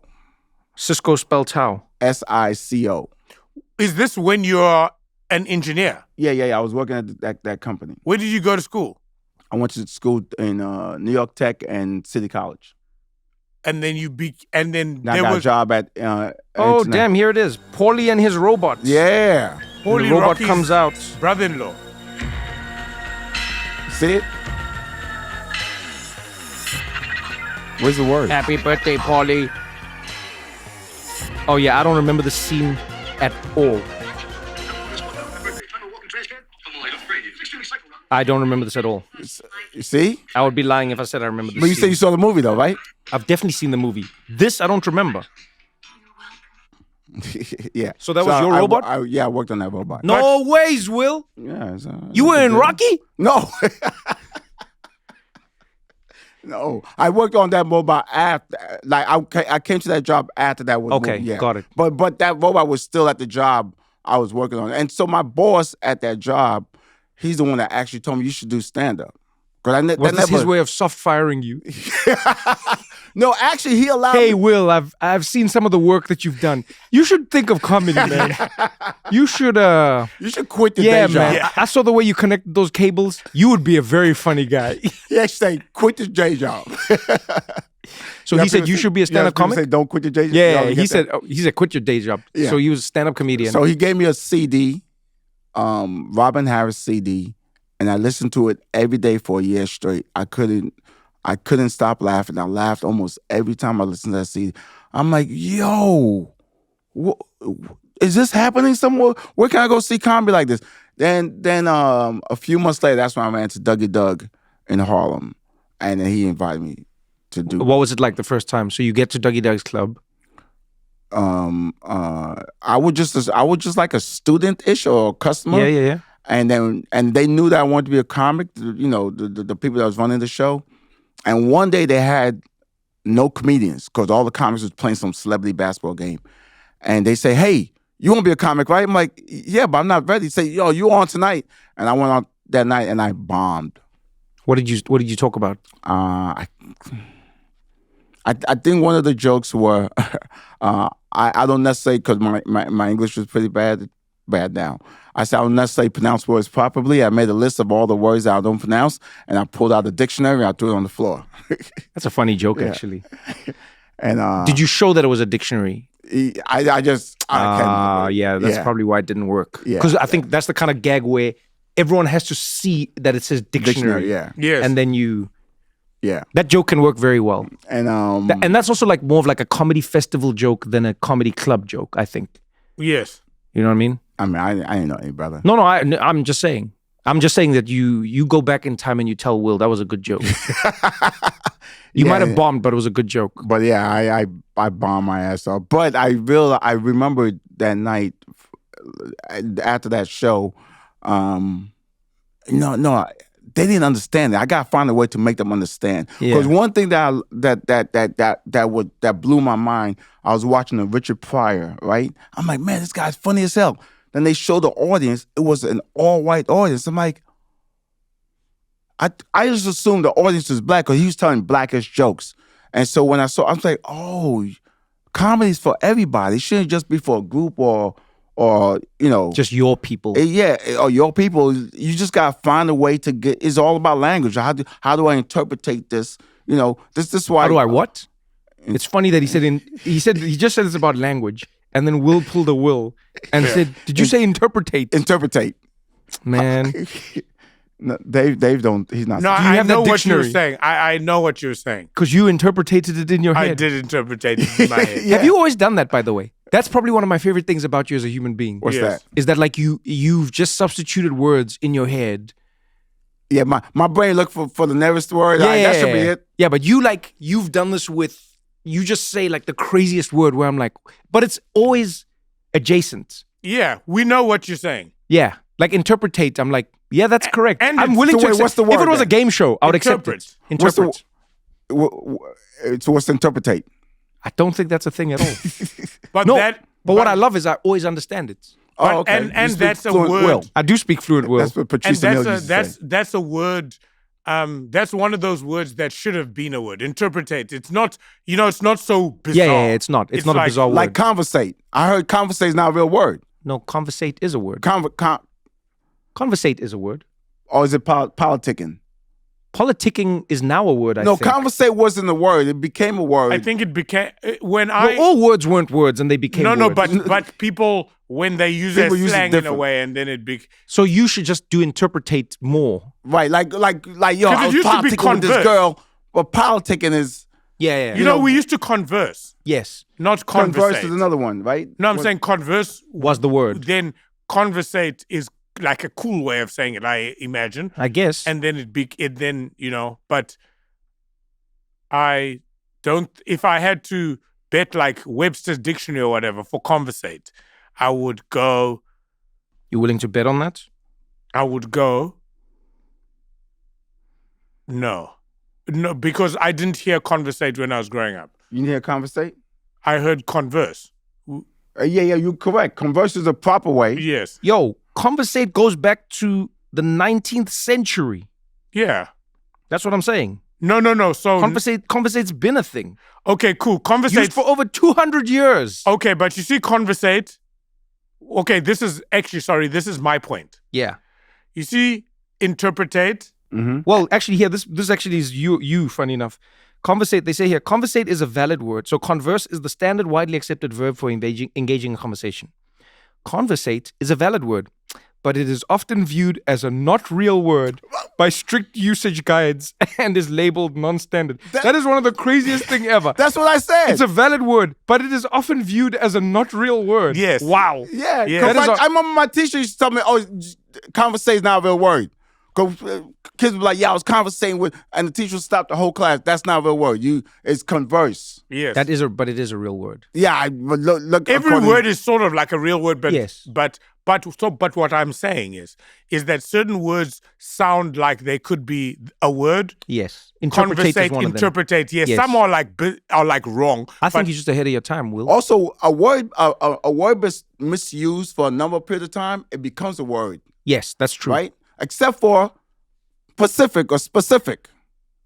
Well, Pacific is because it's an ocean. Yeah, but Pacific people use as specific. I was having a stroke. Versus, you know what I'm saying? But that never became. Yeah, because it's Pacific already. Oh, It's got to be a new word. so We've already got Pacific. we can't say Pacific. Are you in Pacific? I'm saying pacifically. That word won't work. That's what I'm saying. Say it again. Pacifically, that word. But you didn't say specifically. No, I'm saying pacifically. Why you say it? I won't say any of this stuff that you guys are saying. But what? Because you're just butchering the Queen's English. Do you know what I mean? We are indeed. He's so colonized. Look at him. The Look at Queen's him. English. That's why I Look at told this you that guy. I wouldn't be saving people. He would be a house Negro. Yeah, that's what I told you. I told you. So wait, you get on stage, you bomb. How long did it take before you got like your first laugh? The next time I went on. Oh, I so you went I back? waited 6 months. Yeah. It was that's September. yeah. And I went up again in December, January.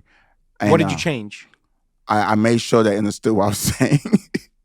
And then I opened up with a different joke. And what was the new joke? The new joke was, if I ever make it to the top, if I ever come across some money, no more ugly girls for me.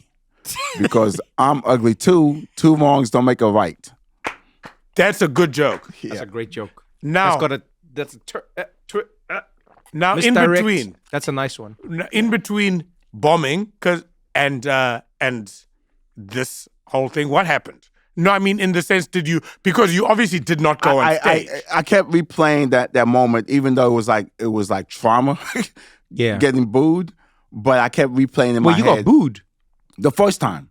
Oh, I didn't. You said bombed. You didn't say booed. Booed. In the black neighborhood, you bomb, you booed. Okay, no. Because bombing is, when I hear bombing, I think silence. Like when comedians be like, oh, I bombed hard, it means silence. Yeah? Yeah, when you get booed, Yeah, booed is different. booed is like, whoo-wee. That's how you bomb in the black. Yes, that is true. No, I mean, that's true, but I'm saying you didn't say that before. This is now, I feel even more for you. So you thought I was at a white club in Harlem. No, I just Because thought, white people are the ones that that's, in your definition, bombed. yeah, bombed They is just just stay silence. quiet. Yeah, they just, No, black people gotta let you know, yo, this ain't happening, bro. You know, even like you talk about Japanese people, they will stay silent. No, I mean, because they're so respectful, Yeah. will stay silent when you're killing. Yeah, killing or dying, you won't know. Yeah, you'll Until be the doing end. well. And I just gonna make a connection with bombed and Japanese people. No, No, I'm not damn. trying to go there. I'm not God trying to damn. go there. I'm not trying to. No, well, I'm just saying that the respect, because they don't. Well, now it's a bit different, but before culturally, because it's like I don't want to. Oh, this is what I've heard at least. I don't want to interrupt your. No, it was like that when I did shows in Japan.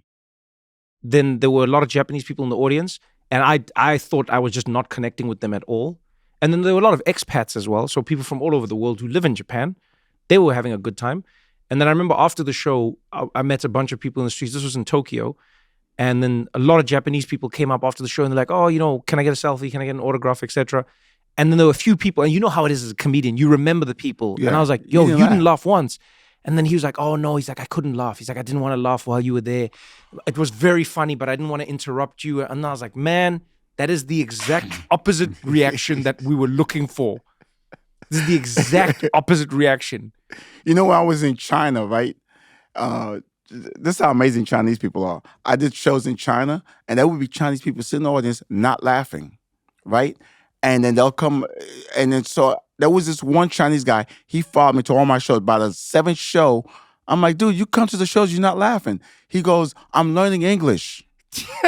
Oh wow! They would just come to the show to learn English. That's how dope Chinese people are. And then he said, the first show he didn't speak any English. By the 7th show, he was having a fairly good conversation with me. He was going around saying your act. No, Basically, yes. He said they were just figuring out at my show. I'm like, oh, You know what I'm loving right now is the idea that there is a Chinese man somewhere, maybe still in China, who's walking around saying, interpretate, more ugly girls interpretate for me. and Pacific. I was gonna say no more ugly girls for me. But sorry, so you're replaying this thing in your head, but you Yeah. didn't go on stage. I didn't go on stage. No. So you're still back at I the was trying to robotics figure firm. out. I stayed at. I worked at robotics for a long time. Yeah. You know. How many years? Because my boss allowed me to. Oh man.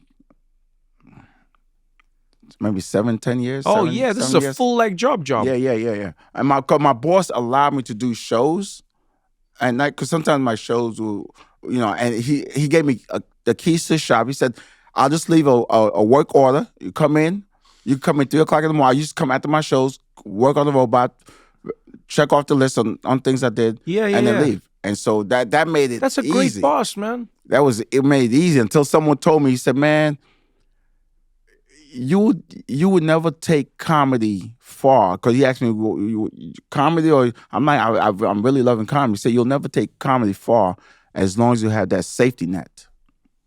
Who said this to you? Some dude. Some dude? Yeah. The same Chinese guy who learned English.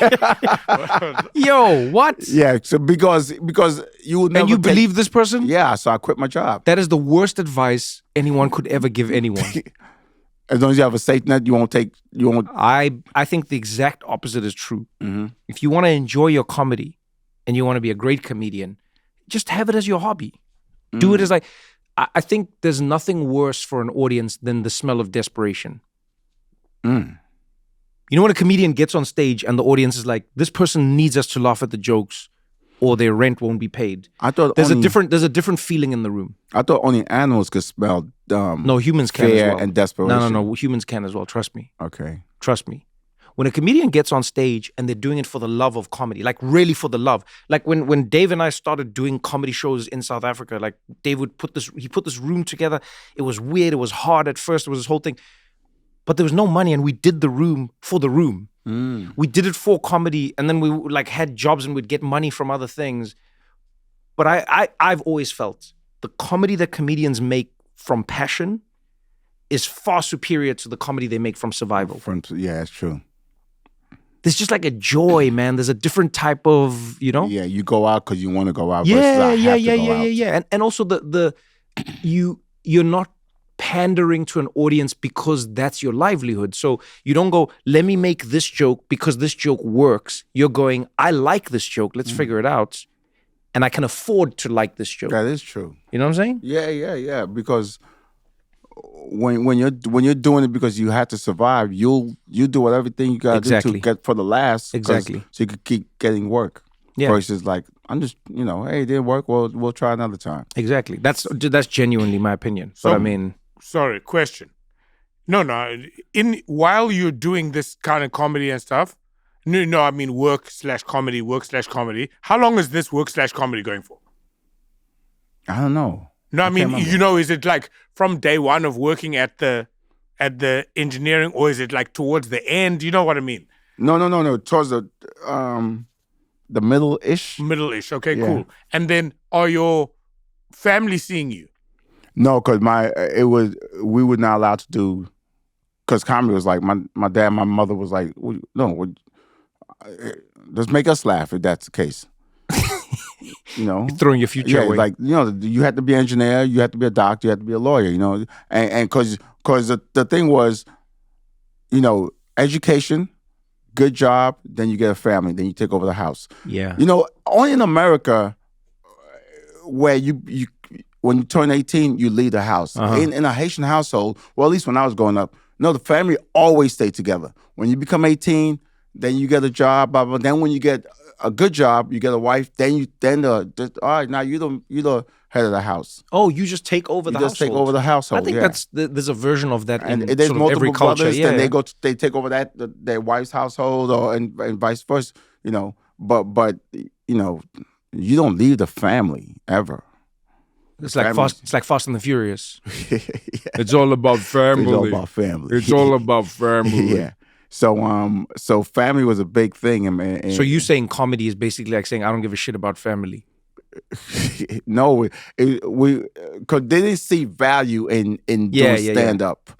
Where they come from, a doctor, an engineer, or a lawyer was the way. Because one of the most important things is how you going to support, how you going to make money.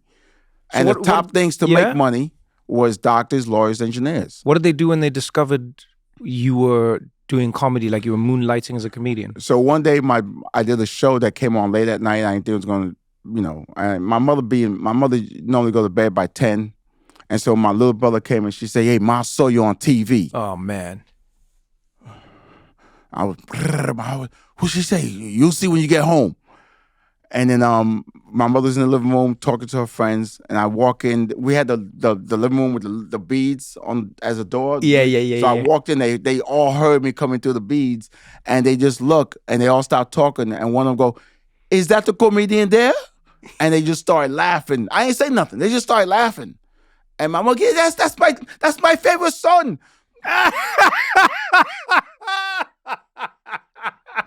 Come on, Ma. and then it was acceptable. I guess when they see there's a way to make money, is a living, and then laughter also, it brings people together. So there's so many things happening. I guess when my mother first saw me on TV for the first time, she was like, first of all, she's like, is that weird? I try to picture like what was going through her mind when she was, first of all, it's 1 a.m. What is she doing up at 1 a.m.? That's number one. Number two, she's just flipping through the channels, probably looking for the news. That's wild. And she bumps into and you. And then she do you remember what the show was? Some show about the not the Apollo Theater. It's another show that Apollo was producing. And and then my brother told me, because not my mother, but she was flipping through the channels, and then she stopped and what made her stop because she is that Wil, and she just watched it, and then That's insane. That's really amazing. it is. Yeah. Just think of all the variables that have to come together for that to happen. Yeah. Your mom has to be up past her bedtime, Yep. which she isn't normally. Very, yeah. Your mom is flipping through channels. Remember, there's no TV guide She when normally, this is if happening. she's up, she's making tea. Yeah, she's yeah. on the phone. Yeah, to so now she's flipping channels. Mhm. She bumps into you. I'm assuming you're not doing a long set on the show. No, 5 minutes. 5 minutes. Yeah. So she has a 5-minute window to catch you. Yeah, She a catches. 30-minute show. Yeah. Within that 5 minutes, And so 30. she catches this 5 minutes of her son, and he's not bombing. You know what? Yeah. You know what this is saying? You know what that's the same, Mom? Because you're an engineer at this point, a Haitian engineer. So it's like if why you, not just an engineer? What's the Haitian engineer I'm trying to put a it Chinese in, engineer? No, I'm trying to put it in the sense of like you're not a engineer from Long Island and your family's Jerry Seinfeld's and we talk about comedy all the time and Ben Stiller, you know what I mean? Yeah. People who are or the Pryors or Murphys who are comedy could happen. Do you know what I'm saying? Mm-hmm. It's like no, or LeBron and he's flipping and he sees one of his cousins or someone playing basketball. I'm saying you are firmly not comedy people. It's the same as Yes. like if she flipped and you were doing like the rocket launch. Or You playing were- basketball for the Knicks. Yes, Yeah, like- actually, that would be. But he had no idea. Is that we're doing a slam dunk? This is just like, That's crazy. I'm really happy that happened for you guys, though. Because I wonder if you ever would have had the guts to tell her. But most cultures from these small countries or these whatever countries, in those days, information was not that readily available. No. And the thing most of them knew is like, you got to make money. The reason what's the number one reason why people migrate to America in those days? Yeah, it's money. From I think- Opportunity. I would Opportunity. assume what Trevor's saying is that let's say you had a tape of that thing. Firstly, you were never going to tell her in a way, and if you had a tape of that and gave it to her, a tape is too. But you gave me Yeah. the tape. That's exactly This what I is mean. you not staged, but you gave me a tape. That's exactly what I mean. The fact that she saw it on live TV. Yeah. Yes. That must have been amazing for her. Like genuinely amazing. And for you as well. Yeah. I was still absorbing the fact that she saw me on TV. Like, what's going to happen? Like, Yeah. Did that change your relationship afterwards? with my mother. Yeah. No, I always like. She was always on a high pedestal. No, but I mean, like, from her to you, like, did she, like, now be like, like, where's my comedian going? Or, what are you doing these days? Comedy boy? Or, She In a good way. Yeah. she always no. viewed me as like the number one son somehow. Oh, that's beautiful. But I didn't learn Except that for your until- brother. Yeah, except for three other people. I didn't Yeah. learn. I didn't realize that until later. I thought my older brother was the number one son Yeah. for a long time. Do you ever wonder if she just said this to all of you in a different I know. way? I was like, are you saying this? Because no other son is ever around when you say I'm the number one Yeah, son. because I feel like that's great parents Yes. will just pull you aside and be like, you were always my favorite kid, Yeah. but don't tell your brother. Yeah. You were always my favorite, but don't tell your brother. Yeah. You just tell every brother, and then they just go like, man, I feel bad for my brothers. Yeah. Because I was always the But favorite. I did have a connection with my mother because I was close with her mother. And you were also her son. Yeah, because my grandmother. No, my grandma was like very close. We I'm were with like you. I'm best with of you. friends. Right. And so my mother was like, oh, out of all of them, why him? Yeah. And my grandma was like, no, he's amazing and stuff. And so I think that when my grandmother died, my mother must have cried every day for a year Oh, straight. man. And then she looked to me like did she tell you anything or any stories you could share? Like, no, just same story she shared with everybody else. You were the connection. Yeah. So I think that's why she could start connecting with me more and more. Don't press anything. We've got more What Now after this.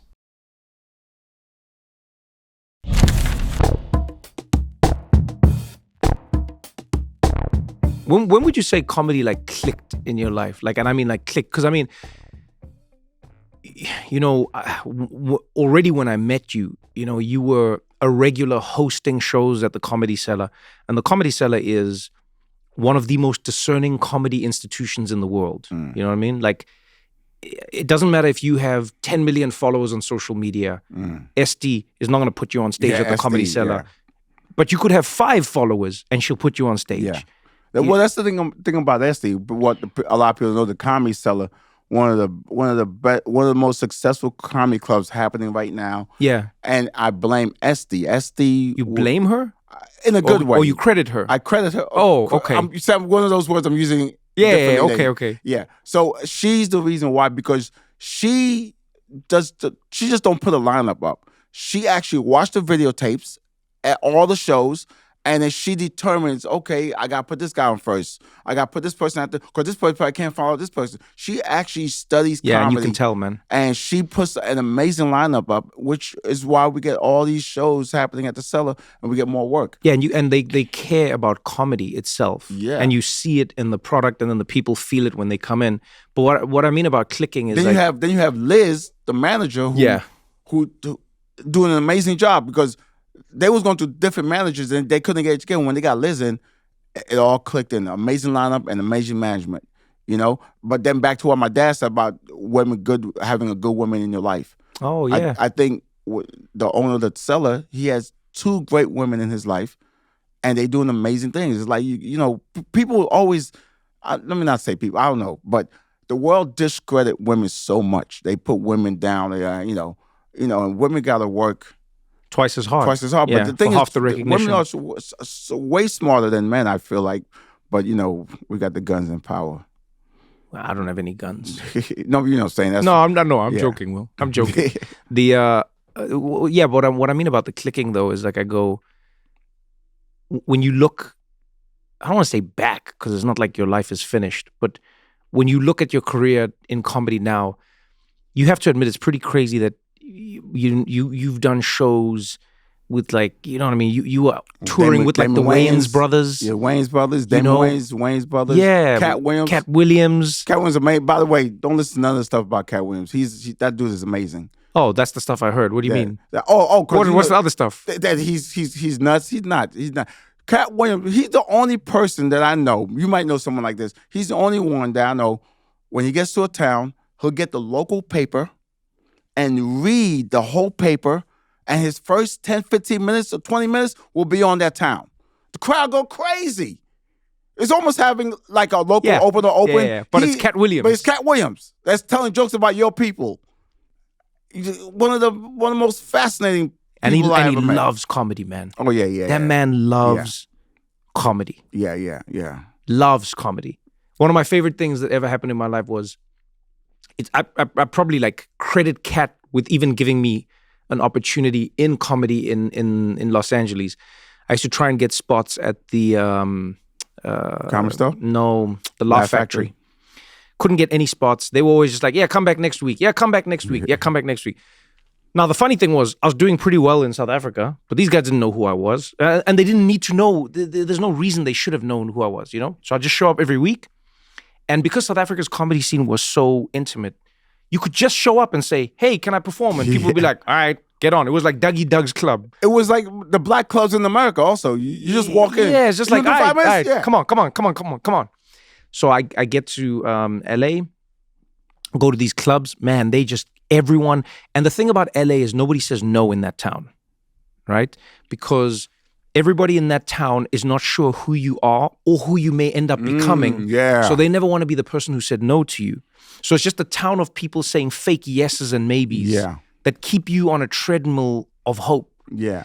So and then something happens. I discovered you. That's literally it. Yeah. So I'd go to the Comedy Store and I'd be like, can I perform? And they'd be like, what are your credits, kid? And what have you done? And what are you? And I was like, oh, you know, South Africa. They're like, no, we mean real credits. What are your, you know?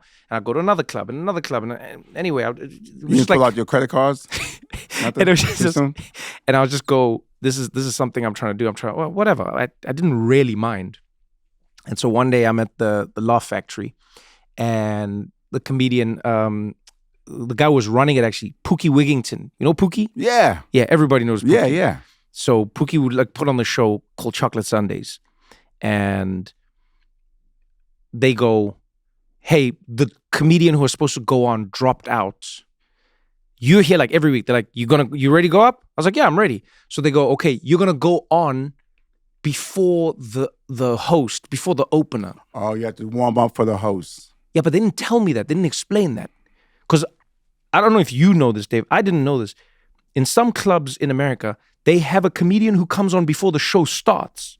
I did not know this. But that's like the worst slot in all of comedy because they don't even play music for you when you walk out. Like you exist before the show. Yeah. Yeah. I didn't know this. Because the host is a prominent name. Not even. It's just a like you know those stories they would tell in war of certain soldiers who were chosen to be on the front lines just as fodder. Yes. Your job was to be killed in the front lines so that like the respected soldiers could actually survive the fight. Yes. That's what that position is in comedy. You're going to go up there, you're going to talk, no one's going to listen, but at least it sets in motion the idea that a show is going to start. Yes. And then the host comes up and the music plays. So anyway, I go on stage. I ask very naively, I say, is someone going to introduce me? And then the guy's like, he's like, no, man. He's like, you up first. Get on stage. So I'm like, oh, damn, okay. So I walk on stage. No one is paying attention. They're getting food orders. It's the worst position you can ever be in.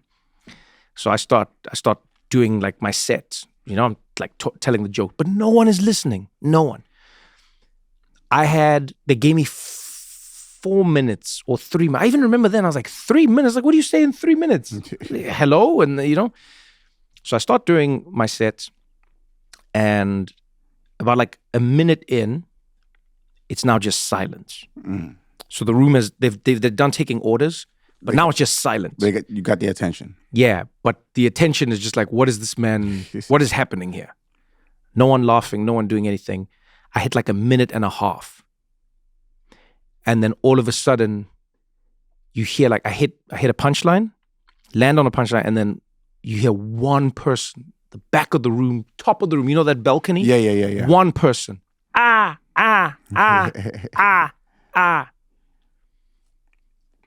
15, 20 seconds later, hit another line. Oh, that shit funny.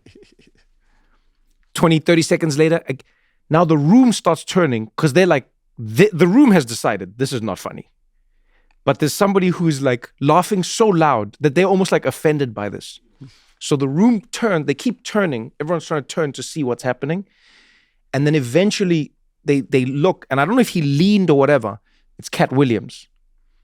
And he's in the balcony, and that was all like empty up there. So he's like by himself with like his crew, and he's laughing. I mean, this man was like, he was dying like I had paid him. Killing himself. And the more he laughs, the more the crowd, but they're looking at him, not me. And they're like, they're like, yeah, I guess we laugh now. And then by the end of the set, thankfully, it wasn't a complete disaster. And then Katt Williams came down, and I'll never forget this. Katt comes down, because I walk off stage, and Katt comes up to me, and then he says to me, he's like, are you really from where you say you're from, young man? And I was like, yeah. And he's like, well, welcome to America, brother. And I was like, thank you, Katt. Thank you very much. I was like, it's good meeting you and whatever. And what, you know, and we chatting about comedy. He's like, come sit with me. And I go sit with him. And then he, I think it was Esau McGraw was hosting that night. So Esau's hosting. They do the thing. Katt jumps onto headline. He was not on the lineup. He's Katt. So Katt jumps on at the end, does his thing. But then Katt says to the audience, he starts talking about comedy. Then he's like, you ungrateful sons of bitches don't even understand the level of comedy you are experiencing here tonight.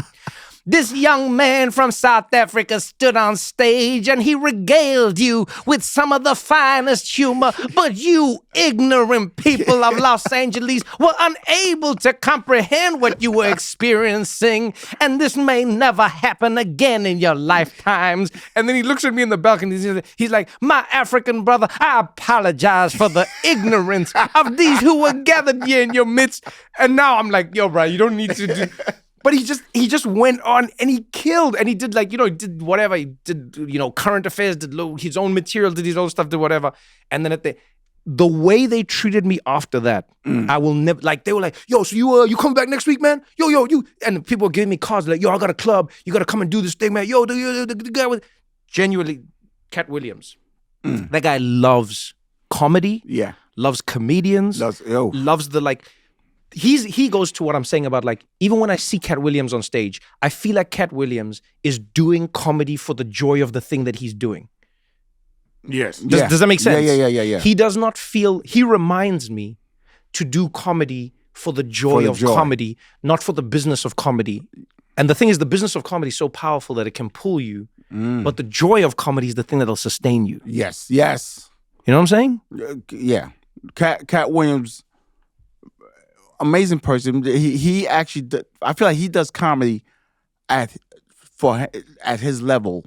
That makes sense. It's almost like he just does his own. He doesn't care about what he defines his own. Yeah. I remember when I did the show at the Laugh Factory. I went on. I had an amazing set, and Katt went on after me, and he goes, "This nigga, I was gonna come up here and just work out some jokes, but this nigga got me telling regular my old jokes."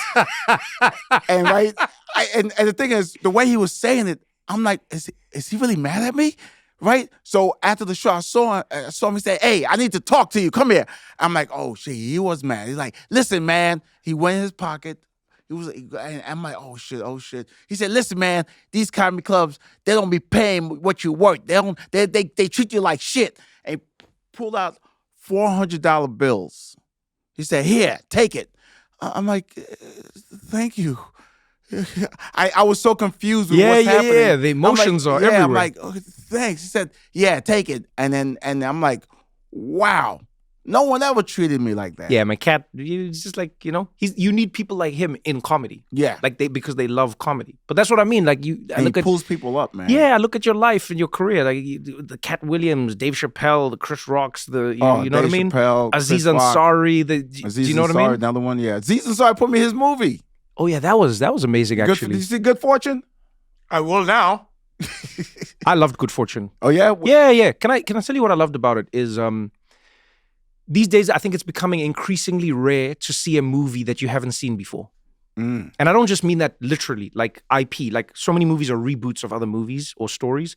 But it's rare to watch a movie where you just don't know what's going to happen because you haven't seen it before. Like he watches movies like that all the time. If Dave ever recommends a movie to you, be very careful. You should watch it, but don't expect anything normal. Like how Katt Williams watched you.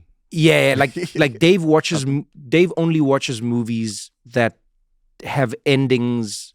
Not your typical ending. Yeah, that leave people, like you walk out of the cinema questioning yourself. Like Sixth Sense. Not even. That's like a chill version. Sixth Sense was not. No one expected. Yeah, that's just a twist. That's okay. Dave would watch. Okay, this is the kind of movie Dave would watch. It would be Sixth Sense, but everyone would be French, and then the child, instead of seeing ghosts, would say that like they see the pain that the world is in, and then instead of Bruce Willis, it would be a flower, and then instead of like a 2-hour movie, it would be like 4.5. Those are the kind of movies that Dave watches. That's a lot of reading.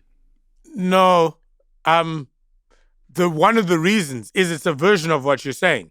Is that I like the thing of not knowing what's going to happen. That's what I credit to you. I'm not even slamming you. No. So I'm saying in an ideal world, it would be contained almost like within normal.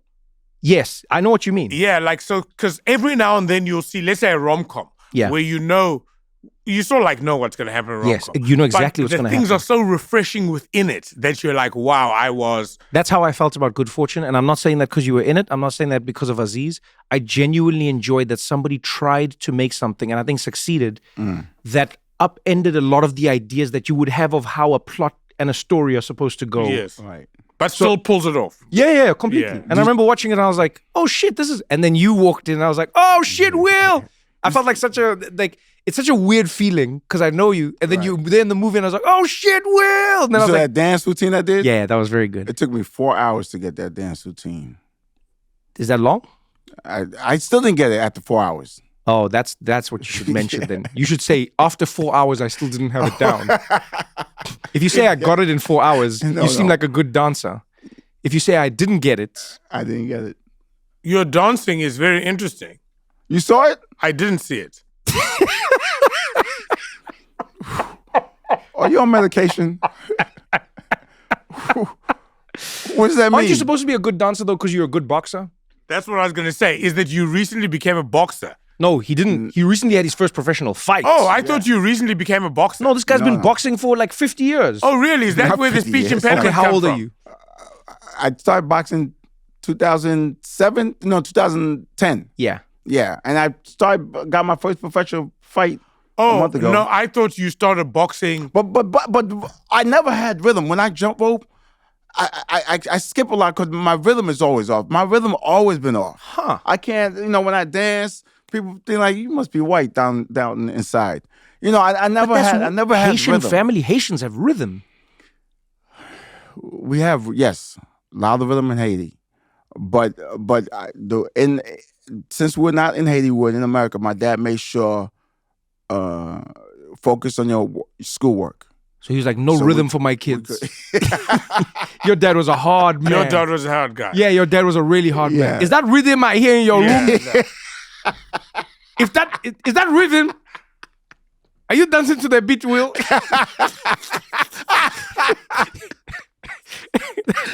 That is crazy. So I never really developed. No one taught me how to dance. My parents didn't teach me how to dance. We couldn't really be around girls and stuff because my mother said if you hug a girl, she'll get pregnant. So make sure you don't hug no girls. Wow. I didn't get my first hug until I was 16. You were My trying to get her first- pregnant? My first hug outside of my family. But when your mother give you a hug, my arms are always like this. Yeah, man, I love you too. I love you too. Yeah, because you don't want to get your mom pregnant. I mean, you can't leave a child with that information. Yeah. You can't say to a child, That's- if you hug a woman, she'll get pregnant. That's And then you're true. like, no, I can't give your mom a hug. So the thing is, my first hug, ironically, was from a priest. Oh, wow. I was very religious. I Wow. was raised Catholic. And Should we get ready for another bombshell on this show, Will? No. Okay. So it was one of these Saturday classes, CCD, and then all the kids was greeting and hugging each other, and I was just on the side just watching, and then Father Brennan or Father John, one of them, came up to me. yeah. He goes, "Why you not greeting?" I'm like, I never hugged anybody. I don't know what to do. He said, "You never hugged nobody." He said he had the big brown robe on with the big ass arms. He said, "Come here." And he opened his arms. And I just went in and he hugged me. And I was like, holy shit, it felt so good. Oh, Will. But my penis didn't get hard. That's how I know I was like, you know what I'm saying? No one thought your penis It was got genuine. hard. It was genuine. No one thought that. Huh? Nobody thought that. No, because You this guy- added a thing. This guy intimacy. said, Would you like some? Can I have some popcorn? And we're not going to put gravy on top. We didn't think that. No, popcorn because comes with I gravy. hope guy the said- whole, you get someone pregnant. You just said, Wilson. Oh. That's how I knew it wasn't genuine. That's how I knew it was genuine. But he's a guy. Oh, man. because I'm like, okay, no one's gonna get pregnant if it happened to be a girl. It was just a hug. was just a wow. hug. It ain't got nothing to do with sex. It was just a hug. Yeah. Like, it felt so good. And I'm like, I gotta do this again. But it took me another till I got to 18 to do it again. But Who was the 18 hug? my first girlfriend. Oh, look Yeah. at that. My first girlfriend. But I avoided having sex with her. Because I was very religious. That's good. That's fine. They didn't have sex till I was 24. I was a virgin till I was 24. Wow. But I used to lie to girls like, I gotta go. I gotta go to work. Or I gotta do some homework. I gotta go back to class. Oh, We'd be butt naked. Oh no, I forgot. And I leave the place. Damn. Because you were so scared of sex because you were religious. You're like, I got to get out of this situation. Yes. Resisting temptation, essentially. Yes. Yeah. And then you were like, my boss gave me the keys so I can clock in at any time. Yeah. There's a work order waiting for me. I got to. Yeah. And then you'd run out. And I run out. And Huh. and girls be like, okay, all right, all right. Yeah. I wonder if one of your girlfriends thought you were like a superhero. Or Because that's what like Peter Parker does. Think about it. Peter Parker will be on a date oh yeah. and then out of nowhere will be like, I gotta go. And it's Right. like, what happened? And it was his spidey sense. Yeah. You know what I There's mean? a crime somewhere. Yeah. Same Batman will be the same thing. Superman, same vibe. So maybe one of them was like, he's a superhero. And then they're gonna watch this podcast and be like, no, he thought he was gonna He have. was religious. He just wants to get to heaven. Religious from Haiti. So what happened at 24? 24. I met this girl, got her back to my place. We'll call her S. In case she, and we started making out. And you want to hear the story? No. You don't have to give me the details. It's Okay. like, I just want to know what changed, rather, because you were always like the escape artist. I was like, what am I doing? I gotta let me just okay, make it happen, and then we made it happen. Was this Wil because there's a Wil that existed like sort of pre the healthy, pre the boxing. Health was always in the back of my head. Yeah. Even when I was little, health was because actually when my grandmother passed away, I'm like, man, if she was living a healthier life, she probably would have been here longer. Yeah. And then so health was always there. But I never really took initiative until later on, what changed my life about health was two things. I did a show with a tank top on, and I was dating this girl, and I did a great show, and I got off stage, and she said, everybody was saying, good job, good job. She said, either wear a shirt or wear the tank top without the stomach. I go, what? What does that mean? I had a big stomach, but nice arms. What did you weigh at your heaviest? 220. Have you seen Wil's pictures at his heaviest? I've only ever seen this Wil. If you see Wil's pictures 220, yeah. at his heaviest, it's a pretty amazing... Oh, really? Transformation? Yeah. I use that word correctly? Yeah, you used that word. When did the transformation happen? 2007. Okay. I gave up. In fact, every year I was giving something up. That year I gave up poultry, all types of turkeys, chicken. Yeah. I gave up poultry. I thought that was going to be very hard. And I gave up poultry. The next year, I gave up fried things, anything fried. Okay. Right? Then the year after that, I gave up ice cream and not like a lot of sugary things. Okay. But sugar always kept coming back and forth. Then the Sugar's the devil, man. Yeah. Oh. Wil sent me a DM this morning about sugar. That's probably like the only thing Wil sends me. He just sent me like a random message out of the blue. Sugar is killing you. Let me tell you what sugar does to the human body. Dementia. Yeah. I know. You sent me the video. Okay. I know. And then the hardest thing. It's almost like when I'm on my couch about to have ice cream, and then you DM me, and then I'm like, what's this? Sugar will destroy your life. Sugar will make cancer in your brain. And I'm like, thank you, Wil. And so the one year, this the fourth or fifth year, I was giving up dairy. I'm like, if I give up chicken, I give up it's gonna be easy. Dairy was so hard because I love cheese. I used to put cheese on everything. If there was cheese, put extra cheese. If it never had cheese, well, let's try it and see what happens. And then I read up on why is it so hard, and that's when I first started doing research on health. And is addicting, is dairy is probably the worst things you could put in your body. It causes so much inflammation. No, but which dairy? You always say this, and I always fight against this, Wil. Which dairy? You got to be specific, because it can't just be dairy. Milk. Yeah, but what I mean is they use milk for so many things. Yeah, but what I mean is this, right? This is like. Except for eggs, I don't consider eggs dairy. Sorry to bring like the listeners / you into these conversations that I have with Wil, but so my thing with Wil is this: I think sometimes you are so obsessed with the pursuit of health that you will make like the unhealthy decision or the, you know what I mean? Mm-hmm. Or a decision that isn't necessarily backed by like people have eaten dairy since forever. Yes. There are unhealthy ways to eat things and there are healthy ways to eat things, right? There are healthier cheeses than other cheeses. There are good things you can get from cheeses that, you know what I mean? Mm-hmm. There are here's what I'll say. I think if you could eat a little more cheese and sleep more and your health would be better. That's what I'm saying. I'm saying 3 hours of sleep is worse for your health than cheese. Oh, yeah. I mean, look, everything for a healthy lifestyle, good sleep, eating healthy, exercising, all that, you can't substitute one. You can't say, I eat more cheese but sleep more. Or everything contributes to your health in a different form or pattern. But no cheese?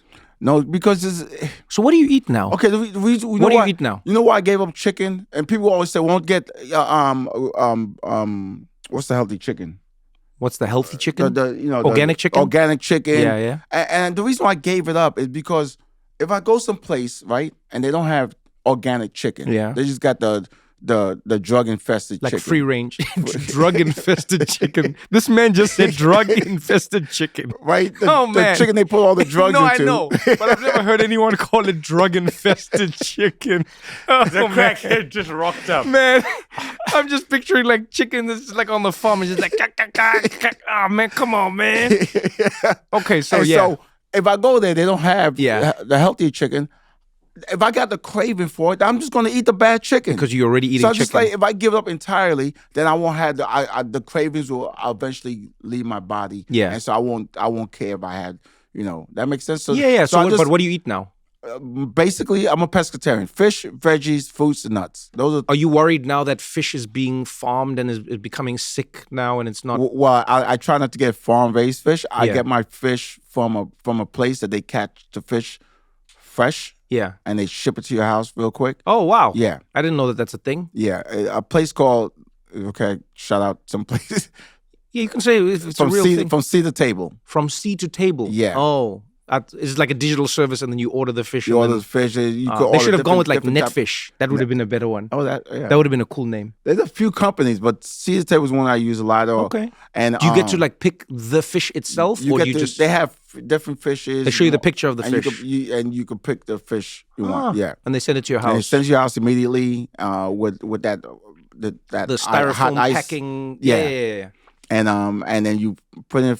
I really cook most of my foods and stuff. So fish, veggies, you can't really go wrong with veggies, even though they have been making bad veggies. But Drug infested veggies. drug infested veggies. Fruits, man. I've been one summer I decided to try a different fruit I never had. And I got into dragon fruit. I got into I can't even name the fruits. So many different type of fruits. You are that guy. I will Yeah. say that. And cause we tend to eat. If you think about it, people tend to eat the same 5 things, whatever the 5 things are, for their life. Yeah. They the never most try, part. Yeah, for the most part. For the most part. And I tried different fruits. I mean, some was good, some was bad, according to the taste. And then nuts, and mostly almonds, cashews. What's the one that look like your brain? What's the one that looks The like a nut brain? that look like your brain. Walnut. Walnuts. Walnuts. Yeah. Yeah. Walnuts are actually good for your brain, ironically. Because they look like your brain. I don't know. Are you gonna act more? Yeah. Yeah? I wrote a movie. I Am Maurice. You know about it. That's the one about the Haitian boxer. Yeah, come from Haiti to America to pursue his boxing career. Oh, I like that. You should make him fight Rocky. And should- the winner get the robot. The winner gets the robot, and then you. Okay, what did you like about acting that you didn't get from like stand up? What is it about? Like when you're doing the movie with Aziz.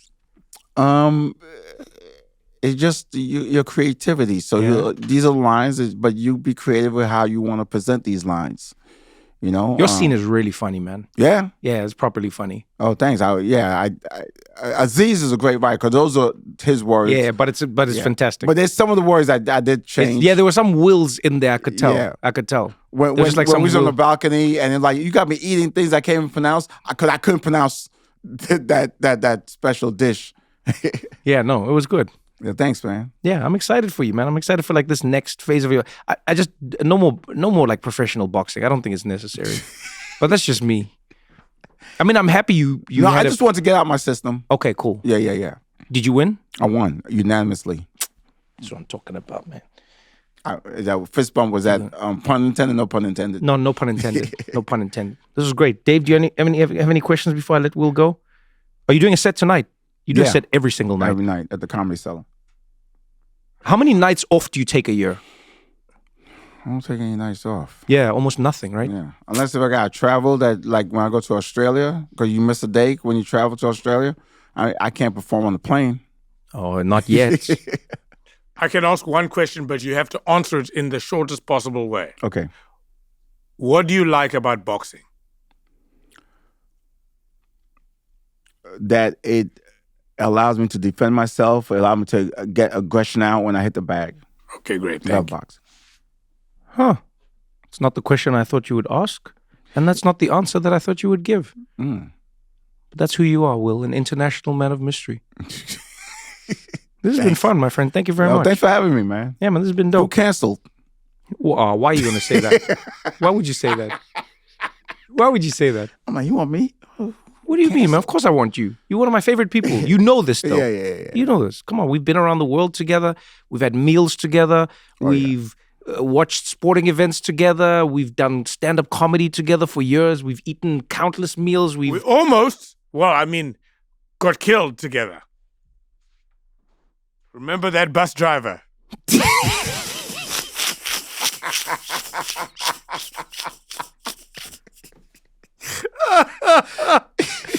Oh, man. Every time I see a Sprinter van, I think of you now. Every single time.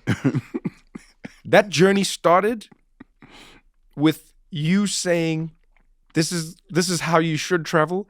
And then I'll never forget, in the middle of it, Dave stopped. Because to give context to anyone who's listening or watching this, Wil is a big fan of Sprinter vans for long distance travel. I was calling splinters for some reason. Yeah, you were calling them splinters, like the Ninja Turtles. So you were like, you got to get a Splinter. Then I was like, a what? And then you're like, a Splinter van. And I was like, oh, Sprinter van. So we decided, let's get a Sprinter, because Wil genuinely believes that Sprinters are the best way to travel to and from a comedy show. Versus, wait, Tom, versus? Versus what? Yo, versus wait, an SUV. Yeah. Like 3 a car. hours. Yeah, like a car. Yeah, well, that's fine. Okay. I just go in a normal car. You were like, no, we got to get a Sprinter van. But he gave you the picture. He did. In his defense, Wil gave me a picture of the Sprinter van that he was talking about. This was a very luxurious. It was a one very that he was talking luxurious Sprinter van. about. It was like, wow, Yeah. this is great. But then the Sprinter van that turned up for us That you hired. looked like If you were A taking shuttle. people, if you were taking people to, it looked like the shuttle at the airport that now, you know how they've kicked rideshare services, now they can't pick you up at most airports? Yes. You got to get in a shuttle bus, the small ones, yes. that take you to a parking lot in a field. All the Well, same in little my memory, it doesn't look like that. In my memory, it looks like if you were no longer, how can I put it? If you had overstayed your visit in the country and they needed to take you to the border, they would use. I was gonna say the prison, the one they transformed the prisoners from one Yeah, prison to it did another. have that vibe. It Yeah. did have that vibe. There's no airports except at they good also times. had depressing, like, stripper lighting, Oh, yeah, if you remember that. yeah. So it felt like we were all on a bachelor party, but of someone who's been, like, divorced 4 times, and now the money's run out and things are really bad. And we're in the car and we're driving. And my favorite memory of this drive is we're 2 hours into a 4-hour drive, and Dave turned to you mid-conversation and he said, Wil, because the wind was blowing so hard that the van kept on tilting over, and then the driver would have to stop suddenly in the middle of the highway, and then he'd be like, sorry guys, the wind is really bad, and then he'd start driving again, and then the bus would tilt over and he'd be like, sorry guys, the wind is really bad. And then Dave turned to you. We were having a regular conversation, and Dave turned to you and he said, Wil, I'm not gonna lie, our friendship is on a thread right now. He said, you and your vehicle have put our friendship on a thread, and I don't know if we're gonna be friends after this ride. But let's be honest, the driver was a bad driver. I can't say that about him because it was really windy. Do you remember the truck that was? You don't remember the truck he showed us that was one like little truck, the FedEx truck? That was a massive truck. one truck. Well, I mean, like one truck, it blowing in the wind, but Yeah, but it was every car was, you know what I'm saying? Hey man, I'm not gonna judge the driver. I'm gonna judge the person who told us to get the Splinter van, because you were very specific about that. Pacific. Wil, this was fun, man. Thank you for so having me. much, man. We'll see you at the show. Yes. Thank you so much for watching the episode. If you enjoyed it, pass it on to a friend. If you didn't enjoy it, pass it on to your friend still. Let them suffer for a change.